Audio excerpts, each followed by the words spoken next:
And I welcome everyone to the City of Palm Coast City Council Business Meeting.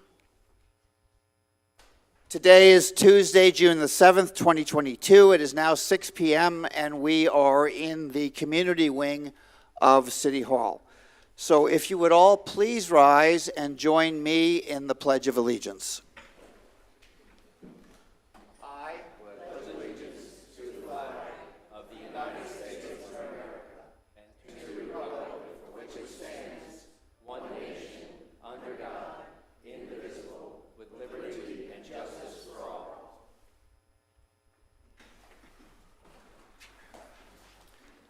And if the clerk would call the roll, please.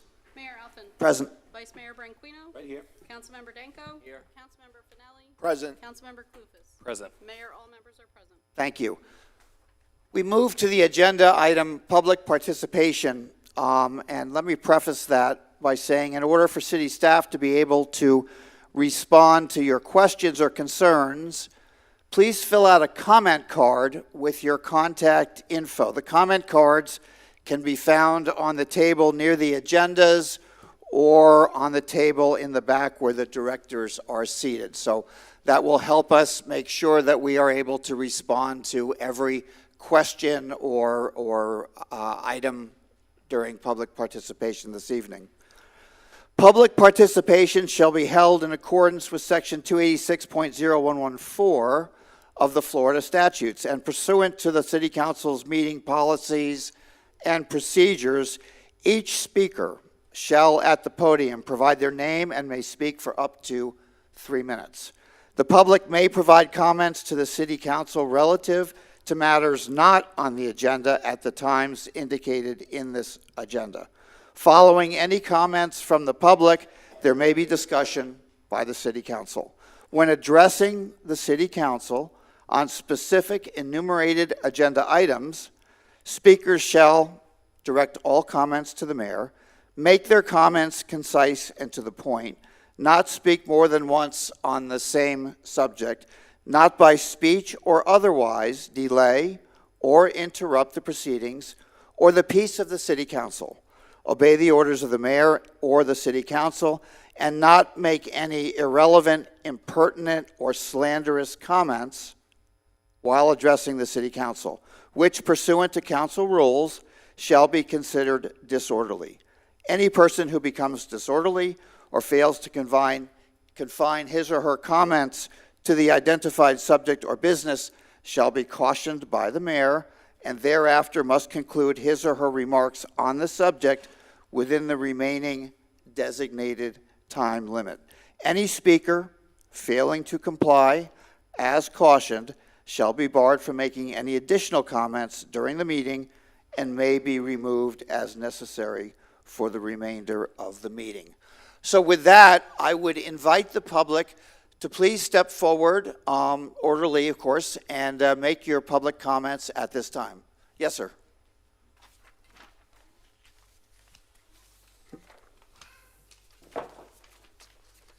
Hi, my name is Glenn Partlow. I live on Eastwood Drive in Palm Coast.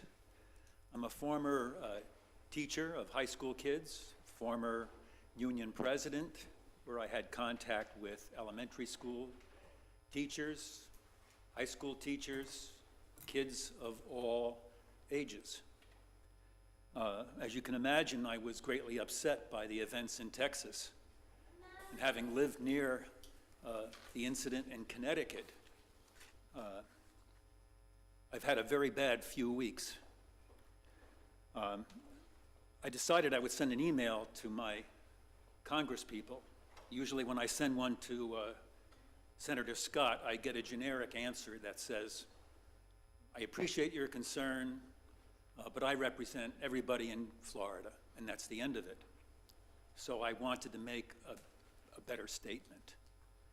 With 85% of the population in favor of some kind of gun control, I thought that the best avenue living in Palm Coast was for you to send a letter to each of our senators and congressmen imploring them to ban assault weapons and to have universal background checks. You could do this under new business or the next agenda. It would require someone making a motion to that effect, getting a second, having a discussion, and a vote. I would hope that you could pass such a resolution in a letter, and each of you sign it and have some force behind this terrible issue that's going on. We've already had deaths in Palm Coast from shootings of kids. And I just can't imagine going to work and being in a room near other teachers who experienced the blood and disgust that went on in Texas. I hope that you are as shocked as I am. I wouldn't be here unless I thought a greater good could come from a larger group that represents thousands of people. And I wouldn't be surprised if throughout the state, other organizations, other city councils would let our senators know that there is a group that is concerned enough to get by the politics of this situation. Thank you. Thank you for your comment. Let me invite the next speaker to the podium, please.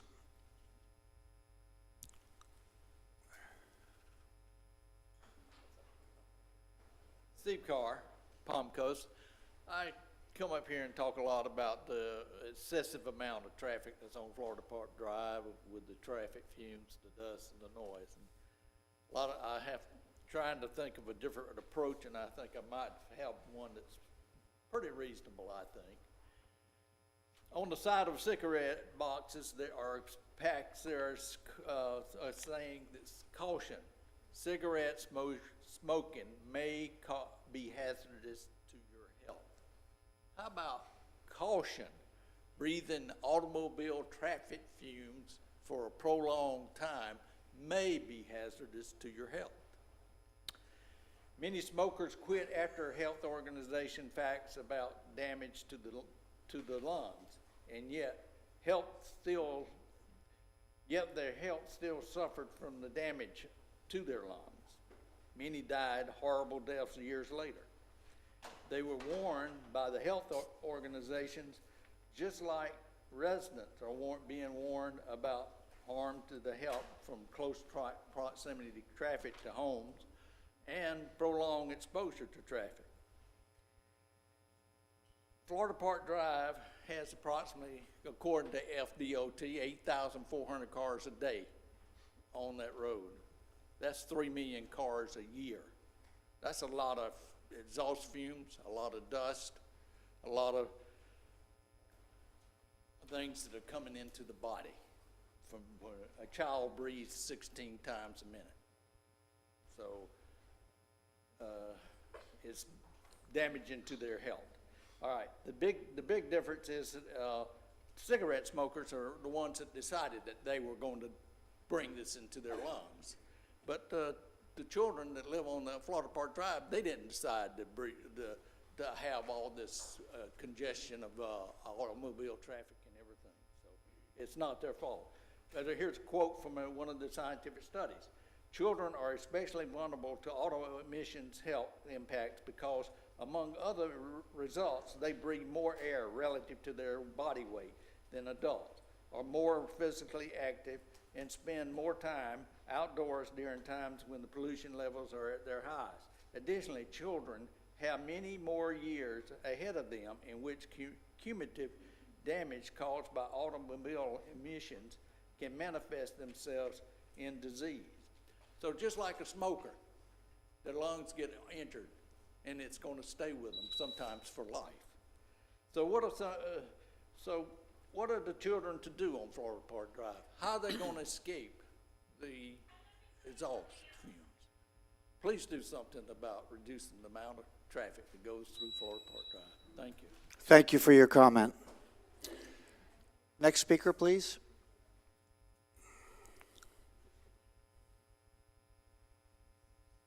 Alan Lowe.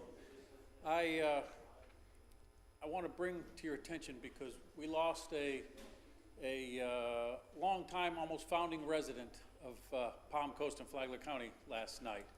Somebody that I think you might know, Mr. Mayor, Albert Esposito. He was the longest living member of the Flagler County Association of Realtors.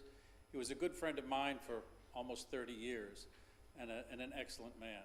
And I just want to bring to the attention of people that if you didn't know, that we lost a longtime founding resident last night. Thank you, we appreciate that.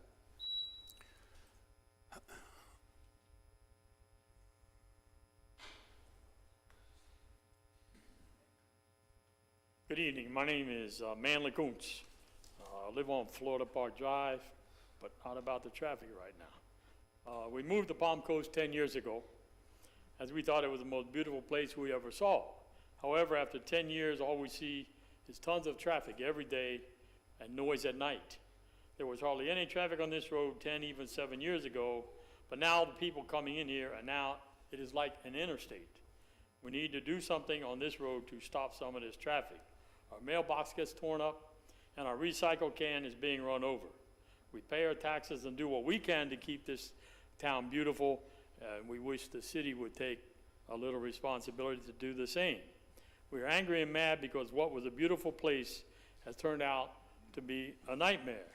And what I would like to do is, the main concern is the drainage we have near our house. We live on the corner of Florida Park Drive and Forest Hill, I'm sorry. And in February 2021, they did a drainage on the side of our house. And it was nice. They said no problems anymore. However, we now have stagnant water lying there. We have mosquitoes there. The water's not draining. I knew I wouldn't be able to do all this in 3 minutes, so what I did is I made a packet that I would like to pass to each of you. It has pictures of what it looks like. It's a combination of drainage, our storm drain, stuff just gets piled up, never gets removed by anybody but me, so I don't know who takes care of that. And we've had heavy trucks lately parking over there on our side yard, and we have trenches and ruts that are unbelievable. It's not very good to look out your bedroom window and see stagnant water, ruts in the road, and the drainage that's all cluttered. So I ask your consideration to please look at these, take into consideration what they say. I put a cover on the front explaining what each picture is, so I would appreciate if you would look at it, and maybe you can even show it to your wife and say, how would you like to look out the bedroom and see this? But anyway, it's just something. Now I understand from my neighbor who talked to me before I left, she spoke to Don Schrager, who's a stormwater operation manager. He came out on May 19th and looked at it, said, yes, it's got to be fixed. So he has assured her in July of 22, they're putting it on the contract schedule to fix that drain. So we're both hoping that we don't have to come here in August and ask what happened to the fixing of a drain.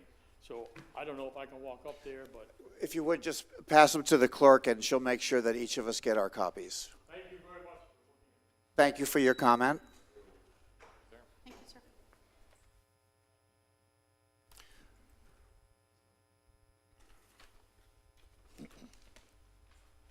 Are there any other members of the public that would like to speak at this time for matters not in the future agenda?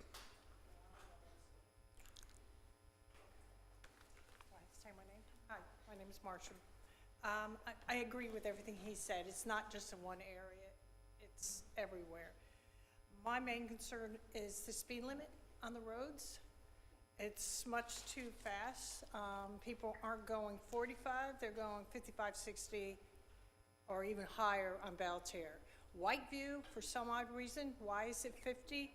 Don't have a clue. You got walkers, you got bikers going by, you got kids walking the streets, and you got cars zooming by going 60 miles per hour.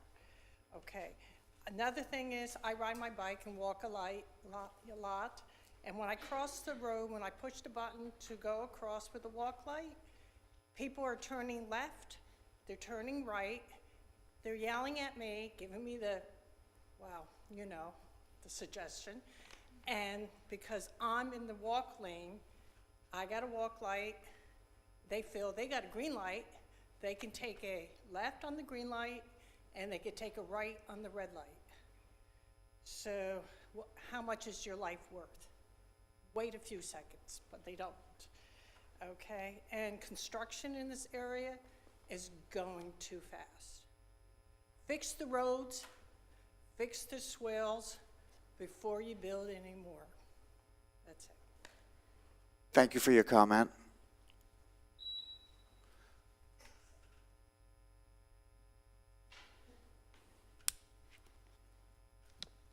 Hello, Mayor.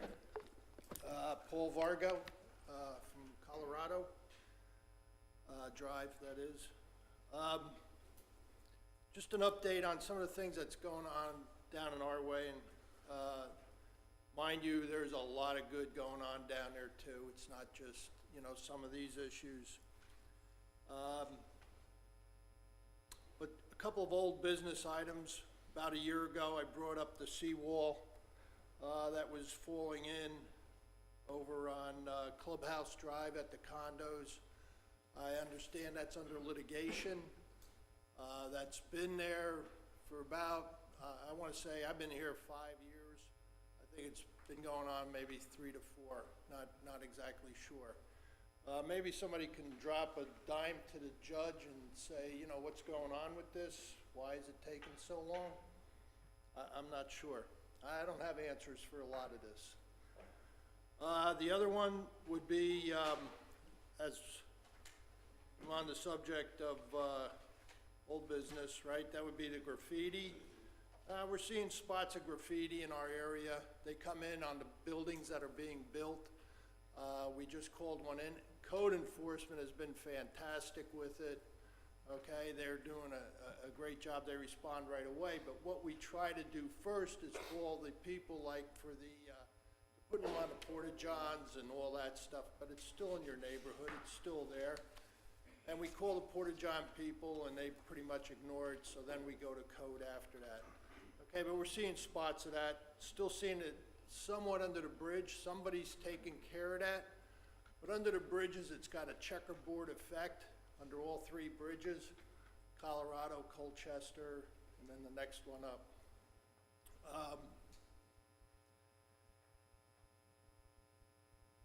After that, I guess, as far as the other thing, we were on our boat the other day, and we were going in the opposite direction. We were headed north, and there was 3 of us in the boat, and one of them was my daughter, and I didn't see it, but she saw it, where 2 kids were on the bridge, and they jumped off the bridge into the water, and that was off of Colorado, and we all know we don't want that. Don't know what can be done about it. There's enough signs over there. Whether this is a general education to the public on this stuff, maybe not. For essence of time here, the waters are getting filled more with plastic bottles and cans from what I've seen coming down our way. The lots without seawalls, something needs to be done there, because if we are going to go into dredging, those seawalls would need to be taken care of. Thank you for your comments. Are there any other members of the public that would like to comment to City Council at this time?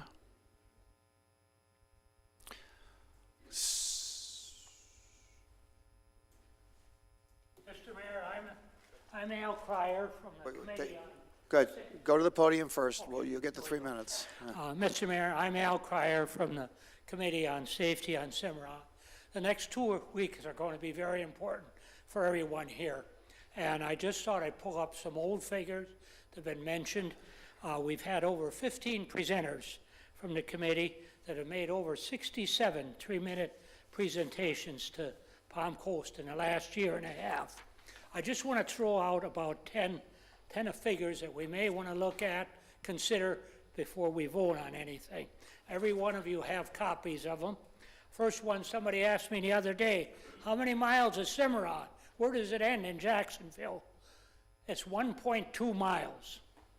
There only has 1 exit and 1 entrance, 1 way to go in and out. There's 800 residential properties in 5 communities that must use Cimarron to go anyplace. A petition is on file with the city at the present time with 649 signatures, people on these 5 communities that favor sidewalk, something safety on Cimarron.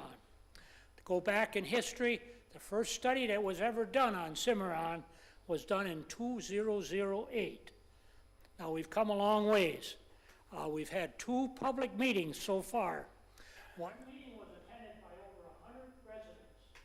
The second meeting was attended by 75 residents. A lot of you people were there. And second meeting, we only had a couple days' notice, but that's the way it was. But 90% of the people that are coming to these meetings live or are affected and use Cimarron every day. These residential properties that I mentioned to you pay property taxes of over $4 million a year. Just recently, another figure. November 21, our traffic on Cimarron was 3,200 cars a day, 3,200 vehicles. That includes service vehicles.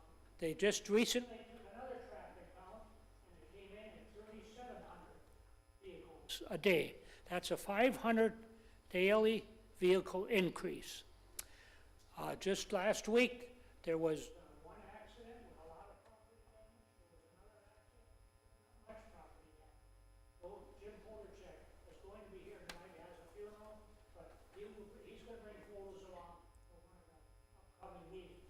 So just keep in mind, Cimarron, to go any place, you have to go to Cimarron to get to 2 beautiful parks, to get to the best runways, the walkways. In closing, just keep in mind, this is for the people that are here now, and this is by the people that are here. It's a safety issue. And in closing, I still love living in this place, and I want to thank everybody. I just couldn't ask for any nicer treatment or help. Thank you for your very much. comment. Any other speakers like to address City Council at this time? Seeing no one approach, I'm going to pass the gavel to the Vice Mayor, if I may, because I have a public comment to make.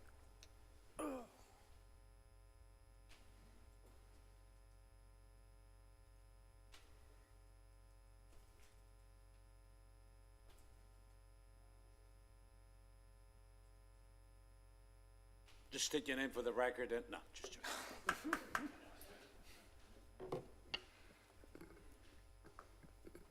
For those of you that don't know, this is Pastor Charlie Solano. The reason I passed the gavel is because I want to take this opportunity to speak from the community to the community. I feel, and a small group of the community feel, that our Palm Coast, our Flagler County, has dealt with a most tragic moment in time. One of our speakers referred to it earlier. There are many others around.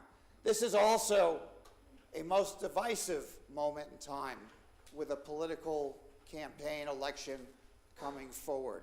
This is also an economic moment of great distress for so many of our friends and neighbors right here in Palm Coast. So with that, I'm going to describe with Pastor Solano an initiative. And I want you to understand the theme behind the initiative.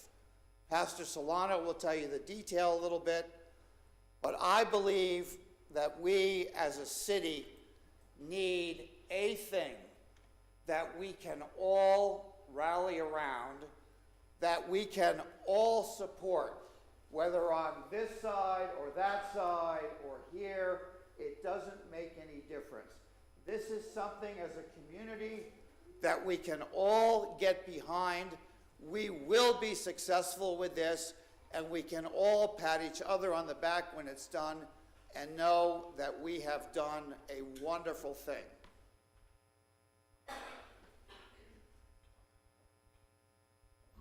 Gas prices off the charts, supply chain disruptions, fertilizer farming and food shortages. Throw in a dash of inflation and we have a real-life recipe for hardships on thousands of local families. Grace Community Food Pantry Chairman, Pastor Charles Solano. I love Flagler County. When times are tough, people in our local businesses always come together to help each other out. Flagler Cares CEO, Carrie Baird. The $1 Million Foodathon will stock up our local food pantry with fresh produce, meat, breads, and other nutritional foods for the rest of the year. Flagler Broadcasting presents the Flagler Radio $1 Million Foodathon. Each family gets a box filled with $100 worth of food. That $100 a week frees up $400 a month so people can pay rent, buy gas, make a car payment, buy school supplies, or whatever they need. With your help, every Flagler County family will have food on their table for the rest of the year. Join in on the Flagler Radio $1 Million Foodathon, Friday, July 8th, starting at 9 a.m. on all 4 Flagler Broadcasting radio stations. Details at flaglerbroadcasting.com. So, Charlie, I'm going to put you on the spot for a minute, but you're used to this. Just explain briefly, because we only have our 6 minutes here, exactly how you buy and what the multiple is so people understand where we need to get to in order to bring $1 million of food and feed everyone's appetite that needs it in Flagler County for the rest of the year. Okay, all in 2 minutes? Yes, only 2 minutes. Can everybody hear me okay? So what we do is we purchase products at 18 cents a pound. And sometimes I get better deals than that. But really, I can't do it without rebuilding and keeping up with the infrastructure that actually enables us to distribute this food throughout the county. We have roughly now about 3,500 visits per month. During the pandemic, it was 6,500 families per month. That's a lot of visits. It's a 100% volunteer agency. We distribute about 3.5 million pounds per year. What I'm looking for is, I can't predict exactly what's going to happen, but I have to keep this in mind with all the prognosticators out there talking about food shortages and things of that nature. There's a lot of people that are greatly affected by shortages of food. We do a lot in the community. We do work with the school district. We do the backpack program. But it's about the procurement of food. And right now, all the food banks are looking for new food sources because they're expecting the same thing that I'm just talking to you about. So it's about preparation. So when we're talking about raising $1 million, it's really about $200,000. Some of that will go to infrastructure, for instance, greater storage capabilities, because it's about getting it and keeping it and being able to distribute it. So I'm honored by this. This wasn't my idea. This was somebody else's idea, and I'm very grateful for it. It's a great idea. It wasn't mine. I'm ashamed that it wasn't mine. But I'm just grateful to be here. Thank you, David, and city council members. Thank you for your consideration. Charlie, thank you. So again, this is my plea to the community that this is one of those things that if we are and we will be successful, we can all look at each other and say, hey, we were able to come together as a community and make this happen so there are no unfed bellies in Flagler County for the balance of this year. So let's all tell everybody about it. There will be a radio telethon. We will participate, so there will be a way for the community to make donations, but please pass the word along. This could be a really good thing for everybody, so thank you for your patience. Mr. Solano, Mr. Solano, Mr. Solano, Mr. Mayor, I just want to thank you for the work you do and the job you've been doing on this foodathon. You mentioned that you buy the food about 18 cents a pound. Right. I would like to pledge here right now over 1,000 pounds by giving you $100 in my name and $100 on my. Oh, thank you so much, sir. Okay, thank you. Those are the things that Thank you. I'll see you again about that. Now will you pass the gavel back? Oh, here we go. You're sticking the gavel again.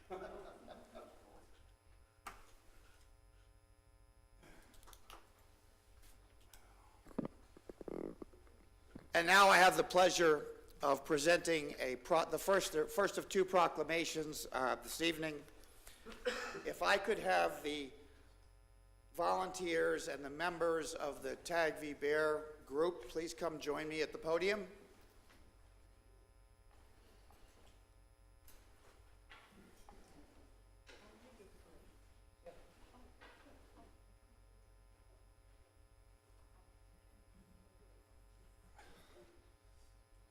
What a lovely group, a big cast. Very good, okay.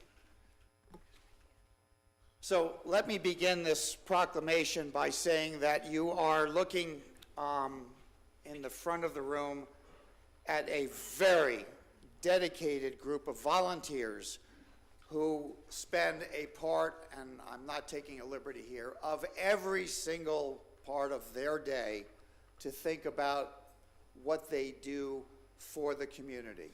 So with that, the proclamation is as follows. Whereas the City of Palm Coast residents have for decades been renowned for their service to others, a compassion immersed in generosity, goodwill, and kind-heartedness. And whereas one of our community's top-rated nonprofit organizations, the Tag v. Bear Foundation, was founded over 6 years ago to provide support for children in need and to organize programs that assist children facing adversities. And whereas the Tag v. Bear Foundation is the ultimate model of our benevolence in Palm Coast, providing more than $50,000 in products, services, and monetary contributions to local agencies such as Abundant Life Ministries, the Hope House,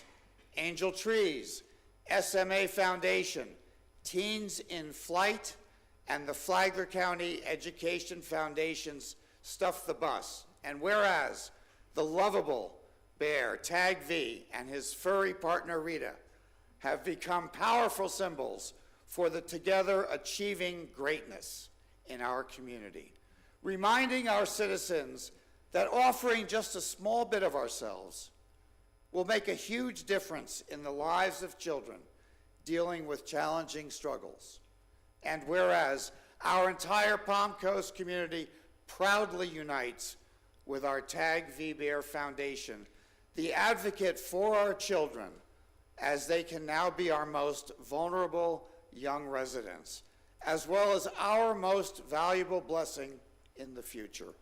Now, therefore, be it proclaimed that the Mayor and Palm Coast City Council do hereby recognize June the 9th, 2022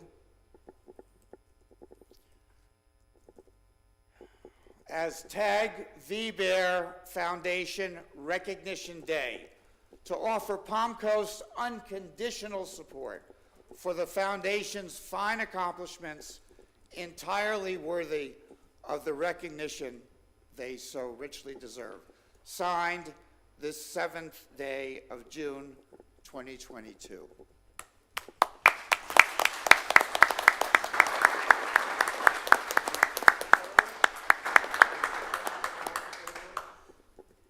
Okay. So they are, in addition to their volunteerism, they are also humble in their presentations.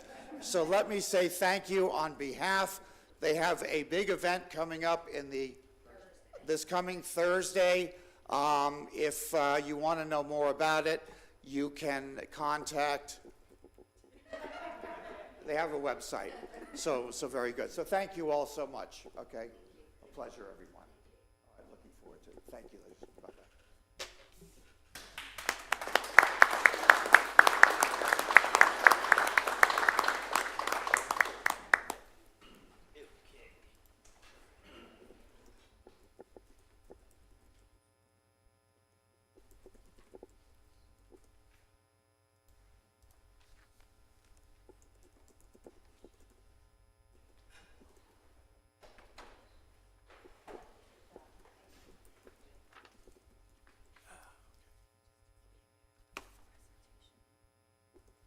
Mr. Mayor, would you like to announce me?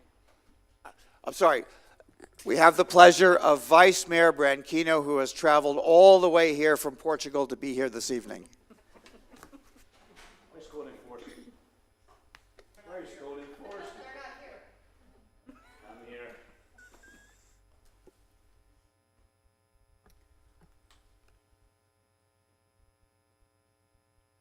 In front of me, gonna make you suffer. You know what's funny? Just go over there if you don't mind. I wasn't even thinking about running for this office. And I had a small encounter with a city code enforcement agent over water. Lady left a warning, and I called the lady, and I said I would like to talk to you personally. I don't know her name. It's in record, for sure. And after I spoke with her, she says, usually people come to me to bother me. Some of them even threaten me. And you thanking me for the job I did? And if you don't think this is a story, talk with some of them. Because all they hear is complaint after complaint after complaint. And I think that in a way, they are heroes. Because we had, not long ago, we had somebody that went in the house. He was welcomed with a gun. So if you don't think they are heroes, think again. They enforce the laws that we create. And for that, you deserve a proclamation that I'm about to read. I wish it was in Portuguese, it would be a lot easier, but that's a different story.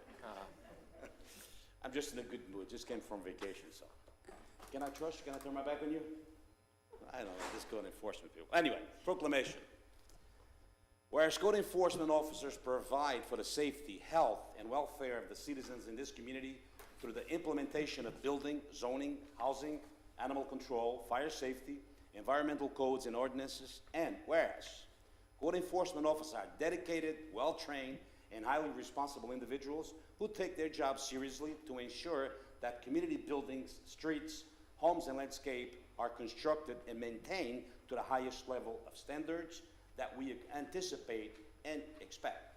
And whereas, with professionalism and integrity, Palm Coast's code enforcement team responds promptly at every single neighborhood concern and addresses them, problem solvers searching for suitable solutions. Whereas, when public health and safety and consumer protection are involved, our code enforcement team can always be relied upon to uphold the city's most thorough guidelines, always in the spirit of trust and fair-mindedness. And whereas the Florida Association of Code Enforcement, better known as FACE, has declared the first week of June to be set aside by local governments to honor and recognize their code enforcement officers, now therefore be it proclaimed that the Mayor and Palm Coast City Council here do recognize June 6, 2022 through June 10, 2022 as Code Enforcement Officers Appreciation Week. In Palm Coast, we encourage our citizens to express appreciation for the dedicated service provided by the city code enforcement officers. Signed this 7th day of June 22nd, 22, by Virginia Smith and the city of Palm Coast, Mr. Dave Howman. Would you like to say a couple of words? My name is Barb Grossman. I'm the code enforcement manager with the city of Palm Coast, and I'm very proud of the city of Palm Coast. I've been here for 30 years, and I'm very proud of it, and I thank all of you citizens for your assistance in helping us. When you see something, say something. We are always here to be able to address any problems that we have. So we thank you. Thank you. Would you like to say a few words? No? No. Good job, Barbara.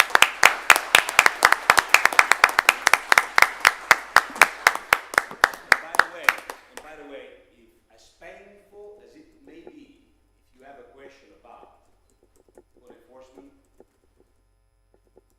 you can't go any further than this because they know everything there is to know.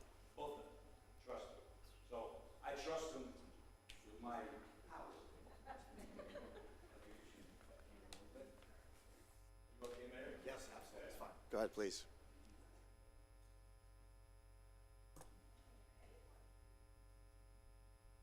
Good job, guys. Very good.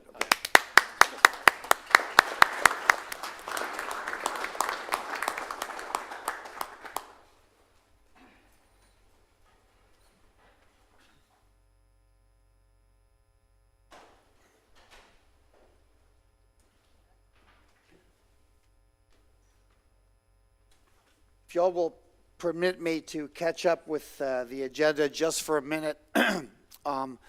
We have the minutes of the City Council May 17th, 2022 business meeting and the minutes of the May 24th, 2022 special budget workshop. I would ask for a motion for approval. Motion to approve it? I have a motion, I'll second. and I have a second. All in favor, please signify by saying aye. Aye. Any opposed? The clerk has it? Motion passes Very good, 5-0. thank you. All right, we move now to a presentation on storm readiness by Flagler County Emergency Management. Good evening, Mayor and Are you going to introduce your distinguished guest? Yes, sir. That's all I'm going to do. He's going to run the show. So good evening, Mayor and Council, City Attorney Ms. Bevan. We're really lucky in Flagler County to have a tremendous working relationship and partnership with Flagler County Fire Rescue, with Flagler Beach Fire Rescue, with the Flagler County Sheriff's Office, and the other police departments. But specifically tonight, we're going to have the privilege of being led by Jonathan Lord and Flagler County Emergency Management. And we're really blessed to have that relationship and everything that he does for us in the worst times to help us be prepared, and everything that he does for us in the best times to help us be prepared. So I'm going to let him go ahead and talk a little bit about hurricane season. Jonathan, welcome to the city of Palm Coast, and thank you very much for coming to share with us this evening. I don't know about distinguished or privileged, but I'm just Jonathan, and I'm here. I am the one department head in the county that people typically don't want to have to normally hear from, except for in things like this. And I'm okay with that. I'm okay with not having disasters, especially after the last couple of years. So let me just talk a little bit about our current hurricane season. It's no longer upcoming. We started June 1st officially, and actually this past weekend there was actually an event that became a hurricane, Tropical Storm Alex, that started off in the Pacific as Agatha, came across over the Central America, actually diminished to what they call a remnant low, so it didn't have tropical characteristics anymore, hung out over the Yucatan, got over the warm water again. They thought it was going to become a tropical storm before landfall on the southwest Florida coast, but it did not. It actually became a tropical storm as it exited, passed by Palm Beach County, Broward County, that area. And even though it wasn't a named system yet, I think everyone saw the news, that system dumped probably close to a foot of water in southeast Florida. So that's something that could easily happen here, unfortunately. We're part of Florida, and Florida floods very well, and sometimes the systems don't even have a name or a number yet, and we can get the system to sit over us and dump water on us. So hurricane season officially, June 1st to November 30th. However, sometimes Mother Nature does not listen to what we call a season. We can have hurricanes before hurricane season starts, and we can have hurricanes well afterwards. I think a few years ago, about 5 or 6 years ago, we actually had hurricanes back in February of the following year, tied back to the prior year's season. So it's very, very possible it happens. However, I think as you all know, the bulk of our hurricanes, for Florida specifically, happen in mid-August to mid-October. That's when most of them happen. Again, it does not mean it couldn't come before or after that. Last year, we've been on a string of record-setting years. Last year, there was 21 named storms. Amazingly, none of them were direct impacts in our part of the state. And the one that came closest was Elsa. You can kind of see it on there. It kind of skims the top of Florida there. And that lasted from June 30th until July 9th last year. All right, hurricane season names. I don't believe any of you are up there. So that's a good thing, I think. So that's the list of names. One of the things they changed this past year is, in the past, if they ran out of names, they went alpha, beta, gamma, so on and so forth. They are not going to do that. They actually have a backup list of names now. So if we hit Walter, they're going to go back to A again and start working their way through the names. So forecast, or the outlook for the year. We're expected, like I said earlier, we're in kind of a period of increased tropical activity throughout the Atlantic basin, which includes the Caribbean. This year's forecast kind of shows that. But I don't give, just so you know, I don't give a lot of weight on these forecasts, because we could have the quietest year ever. 1992 was one of those, and Hurricane Andrew came halfway through the season and devastated southeast Florida. We could have the busiest year ever. In the last couple of years, we've had super busy years, and none of those storms directly came here. So at the end of the day, these are great little news bites, and when we say things like it's going to be an active season, hopefully it drives people to be more prepared and take advantage of preparedness activities. But ultimately, For emergency management, we don't necessarily care that much about what the outlook is for the season. We have to be prepared. We want our community to be prepared no matter what that outlook might be. The other thing with forecasters too is they all give themselves a chance a few months into hurricane season. You notice I have a couple empty columns there. In August, they get to update their forecast after they see how many hurricanes happened before they update their forecast. The Weather Service gives themselves that privilege.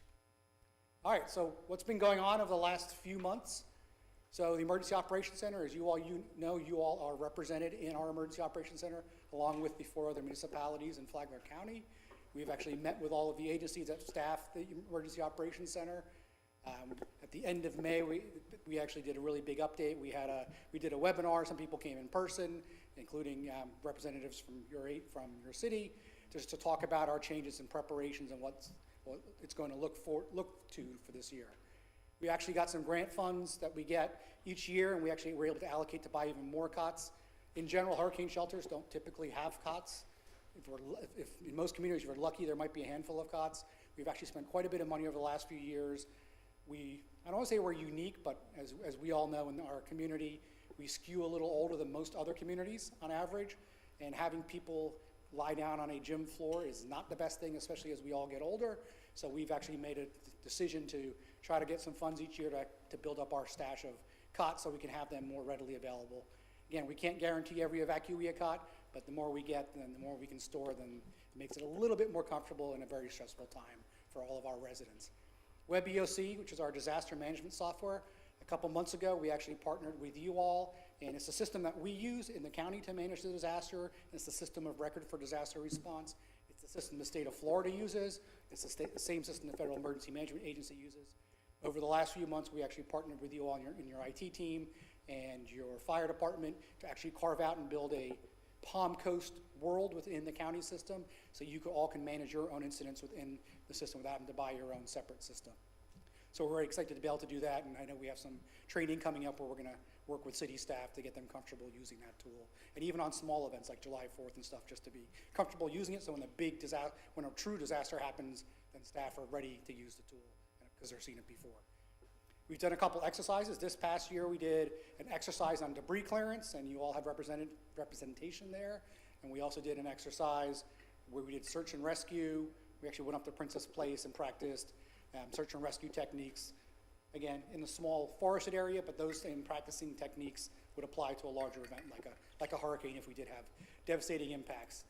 And we actually do one of the things that we know is going to happen, guaranteed, in a hurricane is we're going to lose communication capability. Hopefully only for a few minutes, but it could be hours, it could be days, maybe a couple weeks. I can guarantee you almost every resident I speak to that you're going to lose the internet for some period of time. You're going to lose electricity for some period of time. It may only be, again, it may only be minutes, but we want everyone to be prepared to expect that. The same thing applies to government. We have a great public safety communication system run by the county, which all the municipalities use and all the responders use. It's the latest technology. But we also admit that that system may have hiccups during an event like a hurricane, or even something like a tornado where it impacts a tower. So we actually have backup communication systems, old-fashioned communication systems, like the old amateur radio and ham radio stuff, that not as many younger folks know what that is, but we still have that. We've actually been practicing that, and we actually started doing statewide testing with other counties led by our Flagler County team. So we're very excited to do that. And then we also do statewide testing using satellite phones as a backup as well. Satellite phones, a lot of people think they're the perfect panacea for everything. Unfortunately, a lot of people don't realize you have to go stand outside to see the satellite. You can't just stand inside to make those work. So we actually get people comfortable using those. So we're very excited we've been able to kind of lead that. We were kind of hoping the state would kind of lead that, but at least they weren't on our timeline. So we kicked it off with neighboring counties. We expanded to regional counties, and now we're doing it in multiple regions throughout the state. And we get to test that every month led by our community. All right, evacuations. Just a quick refresher and then some changes that we have forthcoming. One is we generally evacuate for storm surge. That's the water coming in off of typically the ocean or the intercoastal or even Crescent Lake all the way on the west side of the county because it's large enough in a hurricane. We don't typically evacuate for wind. We evacuate because of the water, because the water is what kills people, not the wind necessarily. We do have exceptions. People who live in mobile homes or manufactured homes are not built to the same building codes. We'll typically move them anyway. But in general, we evacuate based on water. Our historic evacuation zones, as you all know, A, B, C, D, E, within Palm Coast, and F all the way out on the west side of the county. Those areas are based on science that tells us this is where the water may go for a certain type of storm, heading a certain direction, heading at a certain speed. It's not exactly tied to the category, but it's loosely tied. The category is one piece of it. What we've learned, I've been here for about 5 years now, what I've heard multiple times over the 5 years is, particularly because of Palm Coast, it's not a negative thing, just it is what it is, the lettered zones, which are a statewide standard, get very confusing with the lettered sections in Palm Coast. And I get that. And at the end of the day, just because the rest of the state does something some way, doesn't mean we can't look at our community a little bit different and say, hey, look, this is causing confusion. So what we decided to do is we have some new storm surge data, so we actually have over the next year or so the opportunity we need to update some of the surge zones and tweak some of those areas because we have newer, higher resolution information. Some of that's because back in 2017, you all updated your LIDAR, radar, laser information that shows the elevations better in Palm Coast. So we're able to take advantage of that stuff, plus new data from the National Hurricane Center, which gives us a much more accurate model, which now lets us go down to the neighborhood level when it comes to evacuations. So because of that, we're going to start this year and next year transitioning away from using those lettered zones. Instead, the goal for next year is when we issue evacuations, we're going to do it by neighborhood. We'll be able to block out neighborhoods and say people in this section of town, whether it's the C section east of this road, or if it's Grand Haven, or that kind of stuff. We can get down to that minutia now because of the new technology and better information. So this year is going to be our transition year. This year, if we have a hurricane evacuation, my goal is not to have one, but if we do, is to use the old zones, but also name the neighborhoods. And then next year is we drop those lettered names with the public, and we solely use the neighborhood names. I did a lot of soul searching about doing this because it will make us very different than every coastal county in the state of Florida. But at the end of the day, the only people I have to worry about understanding the evacuation order are those people that live in our community. We will still have the lettered zones buried on our planning side, and when we talk to the state about it, we'll say we're moving part of A or part of B. But when it comes to communicating with the public, we're going to use those neighborhoods. I think it'll be a much bigger win for us. It means a little expense on your end, and we've been talking with your staff about it because the signs that you have in some of your neighborhoods will have to change. But again, it's better because it'll improve public safety. It'll also allow us to at times even do less evacuations, because shadow evacuations, people that evacuate that don't need to, also have a negative impact on those that do need to evacuate because they're loading the roadway network. So we're very excited about being able to move forward with that after a bunch of soul searching, thinking that's the best way to go for our community. It'll also time out pretty well with our evacuation guides. I know your fire department team gave a ton out this past weekend at a whole lot of Publixes in town. They're helping me whittle down the stockpile of those guides because the goal is after November is we will get rid of what the remaining guides are left, and we will update the map in the guides. And actually, we will be working very closely with the communications teams to kind of a big overhaul of the guides, get rid of a lot of the narrative in there and make it more bullet points and more digestible so people can look at it quickly and say, these are the things I need to know versus having to read paragraph upon paragraph to find tidbits of information. So we're going to take that opportunity at the end of the season because of the new zoning system plus the opportunity to redo the guides. Sheltering. I also want to take the opportunity to reiterate our message that sheltering and public school shelters for hurricanes, we really want our residents to treat them as shelters of last resort. We want people to take the time now, before a hurricane is even approaching, to consider what their primary, even secondary plans may be. To consider understanding whether or not you're in an evacuation zone for a hurricane, and if that zone or neighborhood, as we're heading to, is told to evacuate, that you have a plan in place where maybe you're staying with a friend or family member outside of that evacuation zone, or even staying in a hotel or motel. We're lucky that we are not far from Orlando, or we're an hour, depending on traffic, from the outskirts of Orlando that has probably more hotel rooms than most other places other than Las Vegas. I always tell people it may not be the hotel chain or quality of room you like, but I'll guarantee you'll always find some hotel room in Orlando. And it's not that far away from our community. It's the same media market, so you can get updates from our community there as a backup, and then preferably friends or family, because it's much more comfortable to stay with relatives or friends if you can, and not go very far. Stay local. And I still consider Orlando local because it's only an hour away. And not drive 3 or 4 states away and get stuck on the highway or stuck on the road where the hurricane changes direction, and now you're in Georgia and the hurricane comes over Georgia, and you're sitting on the interstate still. So we want people to take the time now to come up with options like that. However, also rest assured that if we're ordering evacuations, that we will always open up public shelters, public shelters are never going to be super comfortable. Like I mentioned, we're going to do our best to provide cots, but the point of a public shelter is to provide you a safe place to stay with 4 walls and a roof. And that's, so we really want people to take the opportunity now to think about that and potentially have plans in place. But we realize some people don't have the means to do that, and some people who do have the means, their plans fall through at the last minute. So rest assured that we will always have those shelters available. We have an amazing partnership for running those shelters with the public school system and for the special needs shelter with the Department of Health. We have a relationship with those 2 agencies that goes well above and beyond what many other communities, other counties have throughout the state. Disaster outreach and stuff, again, your team did a great job pushing out tons of guides this past weekend and are always talking about. Your social media team is always pushing stuff out for preparedness, but we kind of have a 4-step process that we always recommend to our residents.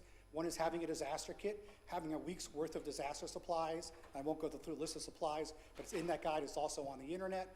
Now is a great time, now until the 10th, until June 10th, is a great time to build or restock your disaster kit, because we're currently under a sales tax holiday for disaster supplies that the legislature passed, the governor signed off on.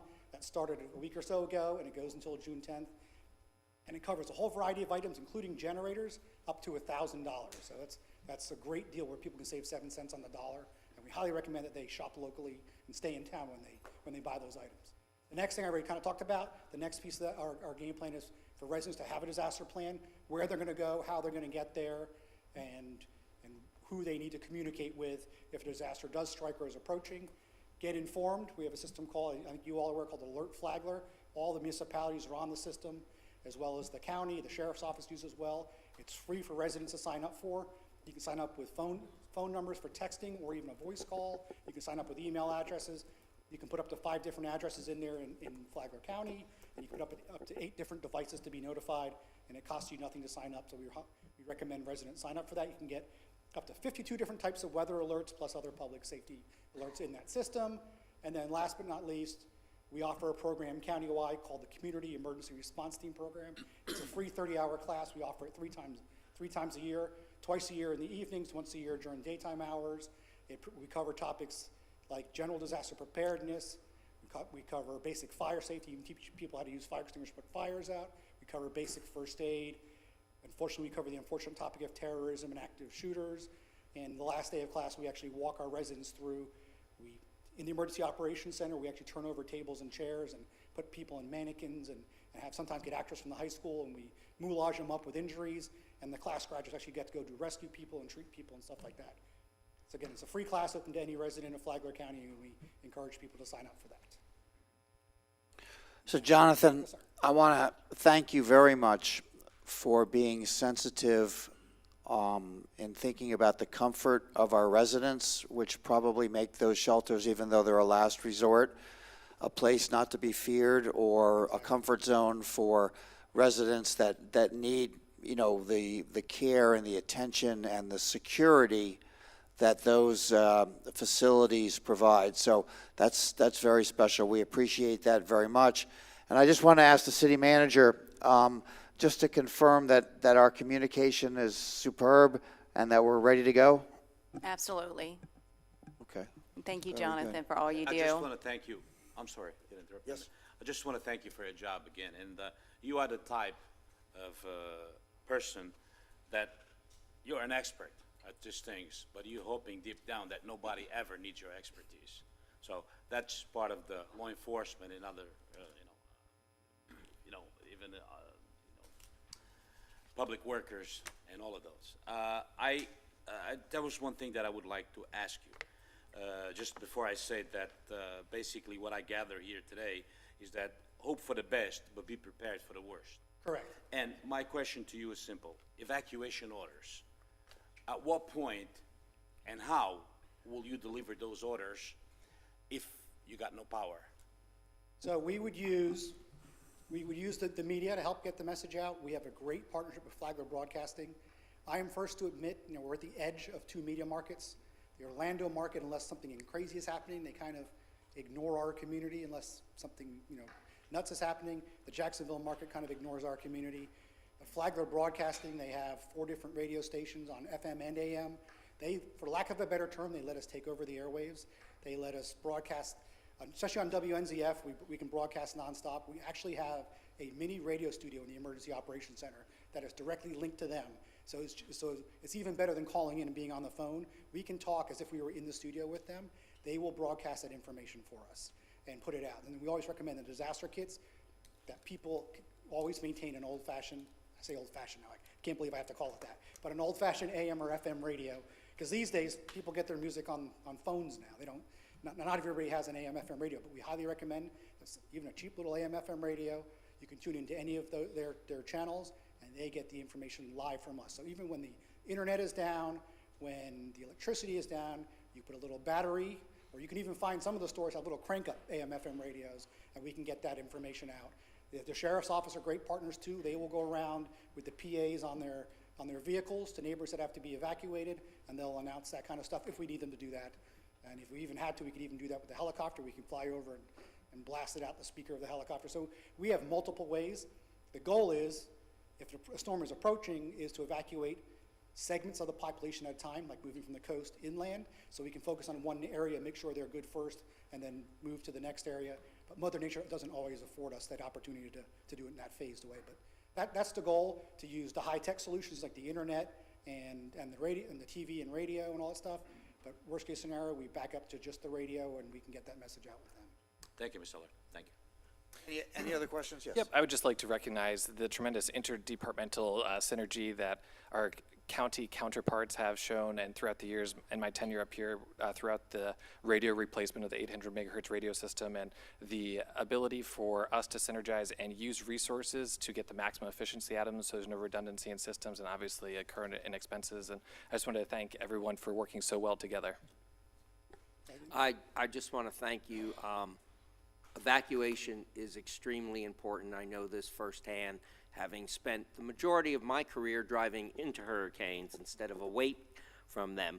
I would see people backed up going the other direction, 5, 6, 7 hours, 8 hours, depending on where that storm was. So getting folks out and doing it in an orderly way.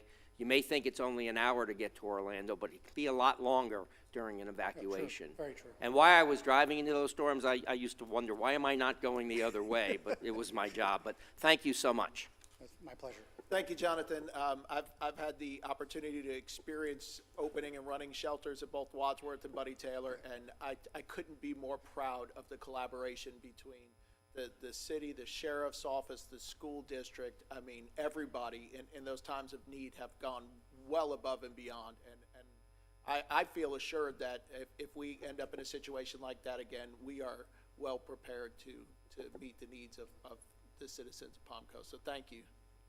It's my pleasure. I mean, our shelters, I will say this for sure, but I always tell our residents, when I talk to residents groups, don't share it with your friends in neighboring counties, probably are, fortunately for us, unfortunately when the word gets out, are much more comfortable and more organized than any of the counties around us. No offense to them, because we take it above and beyond the 4 walls and a roof concept. You know, by state law, the school district has to turn over the schools to us, but the law says, Jonathan, here are the keys.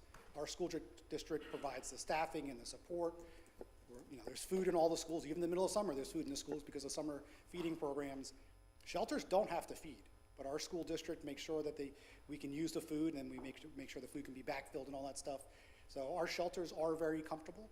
I don't want people to use that as the primary option. You're going to be much more comfortable staying with friends or family or in a hotel or motel, but I also don't want residents to say, well, I don't want to go stay in a gym, so I'm going to stay home.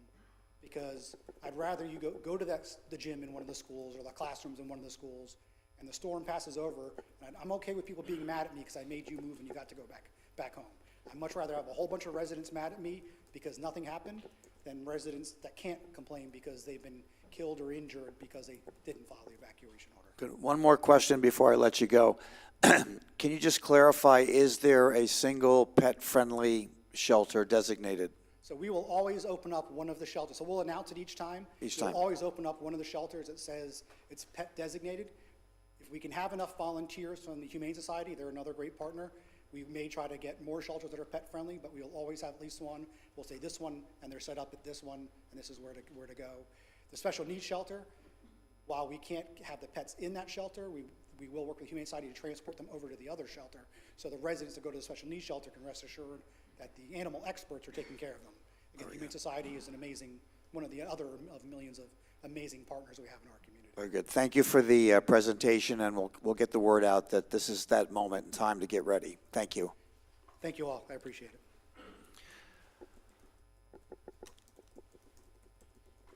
The next presentation this evening is the certificates to the 2021-2022 Light Team graduates. And if you would be so kind as to tell the audience what LIGHT stands for. So Ms. Johnston's turning it over to me. Thank you. So LIGHT Team is, the acronym stands for Leadership and Training Experience. This is a city program that actually mentors our future leaders within the organization and gives them an opportunity to take on challenges and work across the organization. We have a few slides to talk about the program as well. So you'll see here, these are the program objectives. Not going to echo what I just said, but really this gives an opportunity to our professionals to be put into a leadership role and grow and be mentored actually directly with the city manager and executive leadership. Here is just a brief timeline so we understand that they are excited as participants to get started, but they're also just as excited to graduate. So it's a year-long commitment, and that's not taken on lightly. Actually, in August, the next round of participants are going to be invited to apply to the program. And then as they are introduced to the program, there's usually 6 to 8 candidates that are selected. They're assigned a project and they're provided direct updates to the city manager. And I have to recognize our executive team, our executive leadership that leads each department, because that is a commitment from their department. These candidates, these participants actually change what they do on a daily basis and take on more responsibility. And that includes weekly group consultations at City Hall with leadership. And then similar to tonight, depending on the actual project, they could come to City Council and actually present, because there could be budget implications. And of course, we're always striving to have an enhancement come out of this for the organization, not only as a highest priority of mentoring our professionals to get into leadership roles as well. So at the end, it's a 360 approach. We want to make sure that they're getting as much out of the program as we feel that is being put in. So there's a 360 evaluation, and we try to always improve it for the next enrolled participants in the next session. And for this year, from 2021-2022, I remember it vividly. I asked the LIGHT team, basically, what project would you like to take on? And I was extremely proud of them taking on a very important project for the entire organization, and that's really looking at our employee evaluation process. And so through a lot of research, coordinating throughout the organization, we have a new, improved evaluation process. And what I heard from the LIGHT team participants, they really wanted coaching. They really want more one-on-one investment, and that's not just from the new hires, but also the existing employees. So this new process includes one-on-one interactions between staff and management, and make sure that there's always open communication. Even though we're extremely busy every day, it's important to have those touch points, and that's what we heard from the LIGHT team through this experience. And you know, this is a showcase program that really speaks to succession planning and mentorship and leadership. And who you see here is some of the participants that are joining us tonight, but they are all in. They come and they're excited, they're motivated, they have challenges, we talk about those, and that doesn't stop them. So I'm extremely proud tonight to be able to showcase their efforts and have them graduate tonight. And Ms. Johnston, the next step is? We are going to award our LIGHT team their certificates and officially graduate. So Ms. Bevan, if you could come down to the podium, and I'm going to call on our recipients. Up first, we have Mark Ramirez from Parks and Recreation.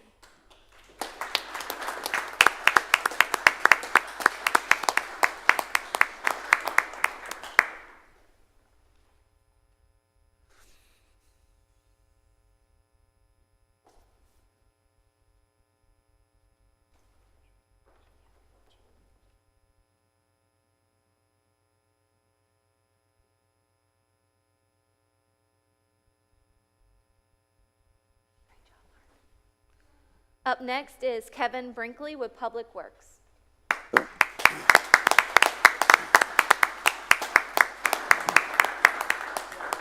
It looks like Kevin has brought part of his own succession plan with him this evening. Good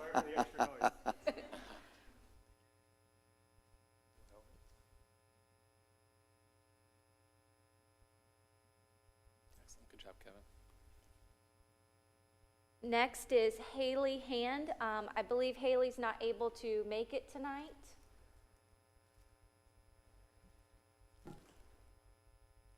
Perrin Flanagan.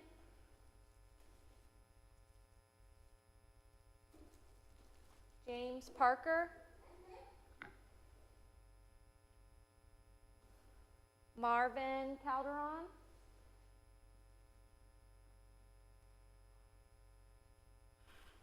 And last but not least, Monica Diaz.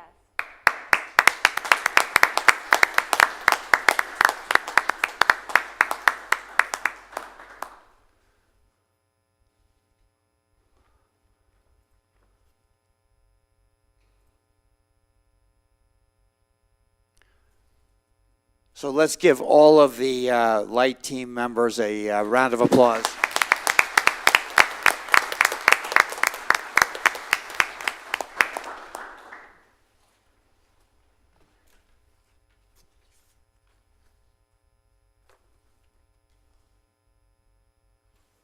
And as we're celebrating these amazing professionals and their commitment to the organization and growing leadership, I do have another item to close out this item. So Mayor, would you mind joining me?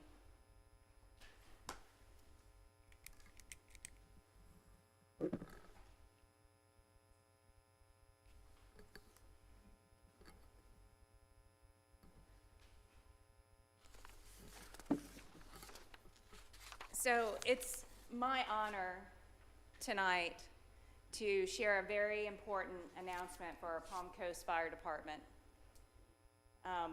As we know, Chief Forte, you're retiring October 14th officially, and I just have to say thank you for all you've done for the organization, this community, and with recognizing how you've grown leadership within your department, and you've mentored many of us. I just want to say thank you. But with the most important announcement that I have truly the honor to make, and it's with immense pleasure and pride, that tonight I would like to announce the appointment of our next fire chief, and that is Battalion Chief Kyle Berryhill.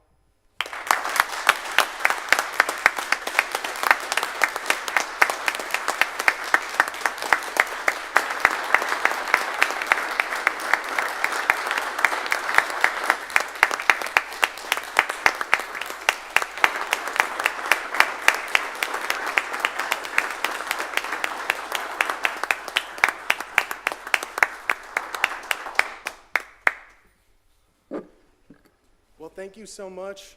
We're really celebrating what those gentlemen in the back do every day. Sorry, sometimes I have a tickle in my throat.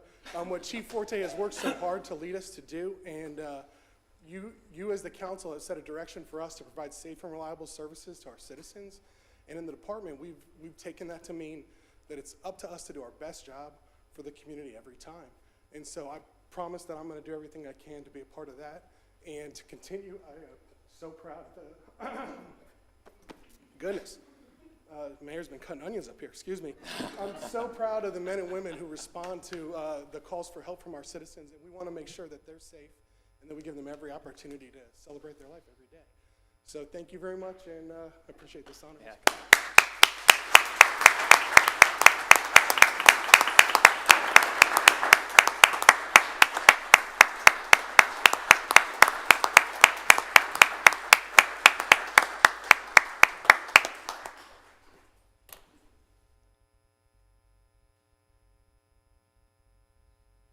Mr. Berryhill.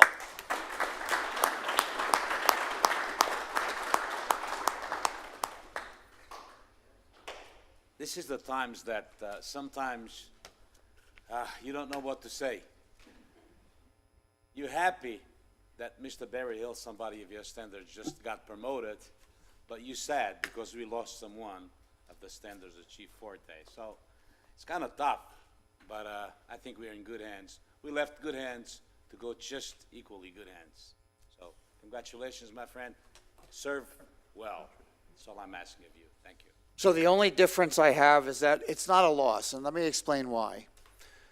Chief Forte leaves with us the seed and the genesis of the succession plan you just heard regarding the light team.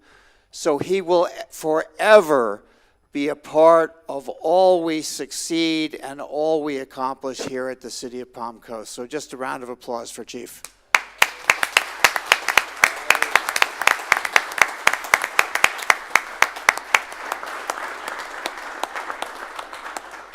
Mayor Alphen, if I may, just one final element that I'd like to just dovetail into your comment is I would like to recognize briefly all the light team members, the Palm Coast Leadership Academy participants and graduates, and our Palm Coast summer interns. And if I could just ask them to stand, of our past graduates and also Palm Coast Leadership Academy participants.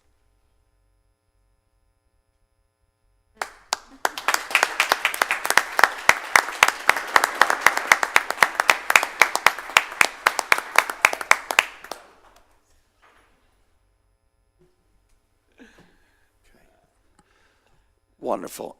This is exactly the way a city can prepare itself for the future. So thank you all very, very much. Okay. Our next presentation is Metronet Construction Kickoff. I have very exciting news as well. Yeah. Okay. Maybe not quite that exciting. Hello, Mayor, City Council, Jason DiLorenzo, Chief Development Officer. And tonight, let me launch this presentation. Tonight we have some guests from Metronet. Chris Smith, the government relations person, is here to discuss with you a construction kickoff. They have started a construction in Palm Coast, we're excited to say. And Chris is going to go through a little bit what that's going to look like for our residents and how they are going to be able to work with customer service. So Chris? Yeah, all right, let's go. I'm a big fiber fan. Overexcited for fiber here. Not yet. Not yet. Thank you for the warm welcome. Oh, I'm I ready. appreciate that. Right?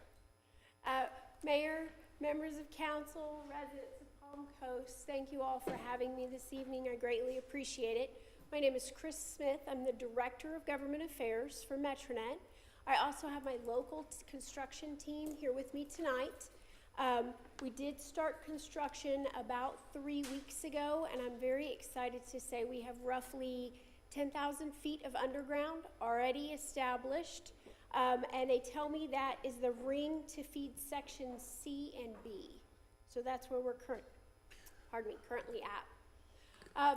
So a little bit about Metronet, who we are and what we do. We are a focused fiber optic provider. We work currently in 250 communities in 15 states. A lot of us know why fiber is so important. One of the key things that I like to remind people is, especially with the pandemic that we just came out of, more and more of us, we're working from home, we're schooling from home. We use the internet now more than ever.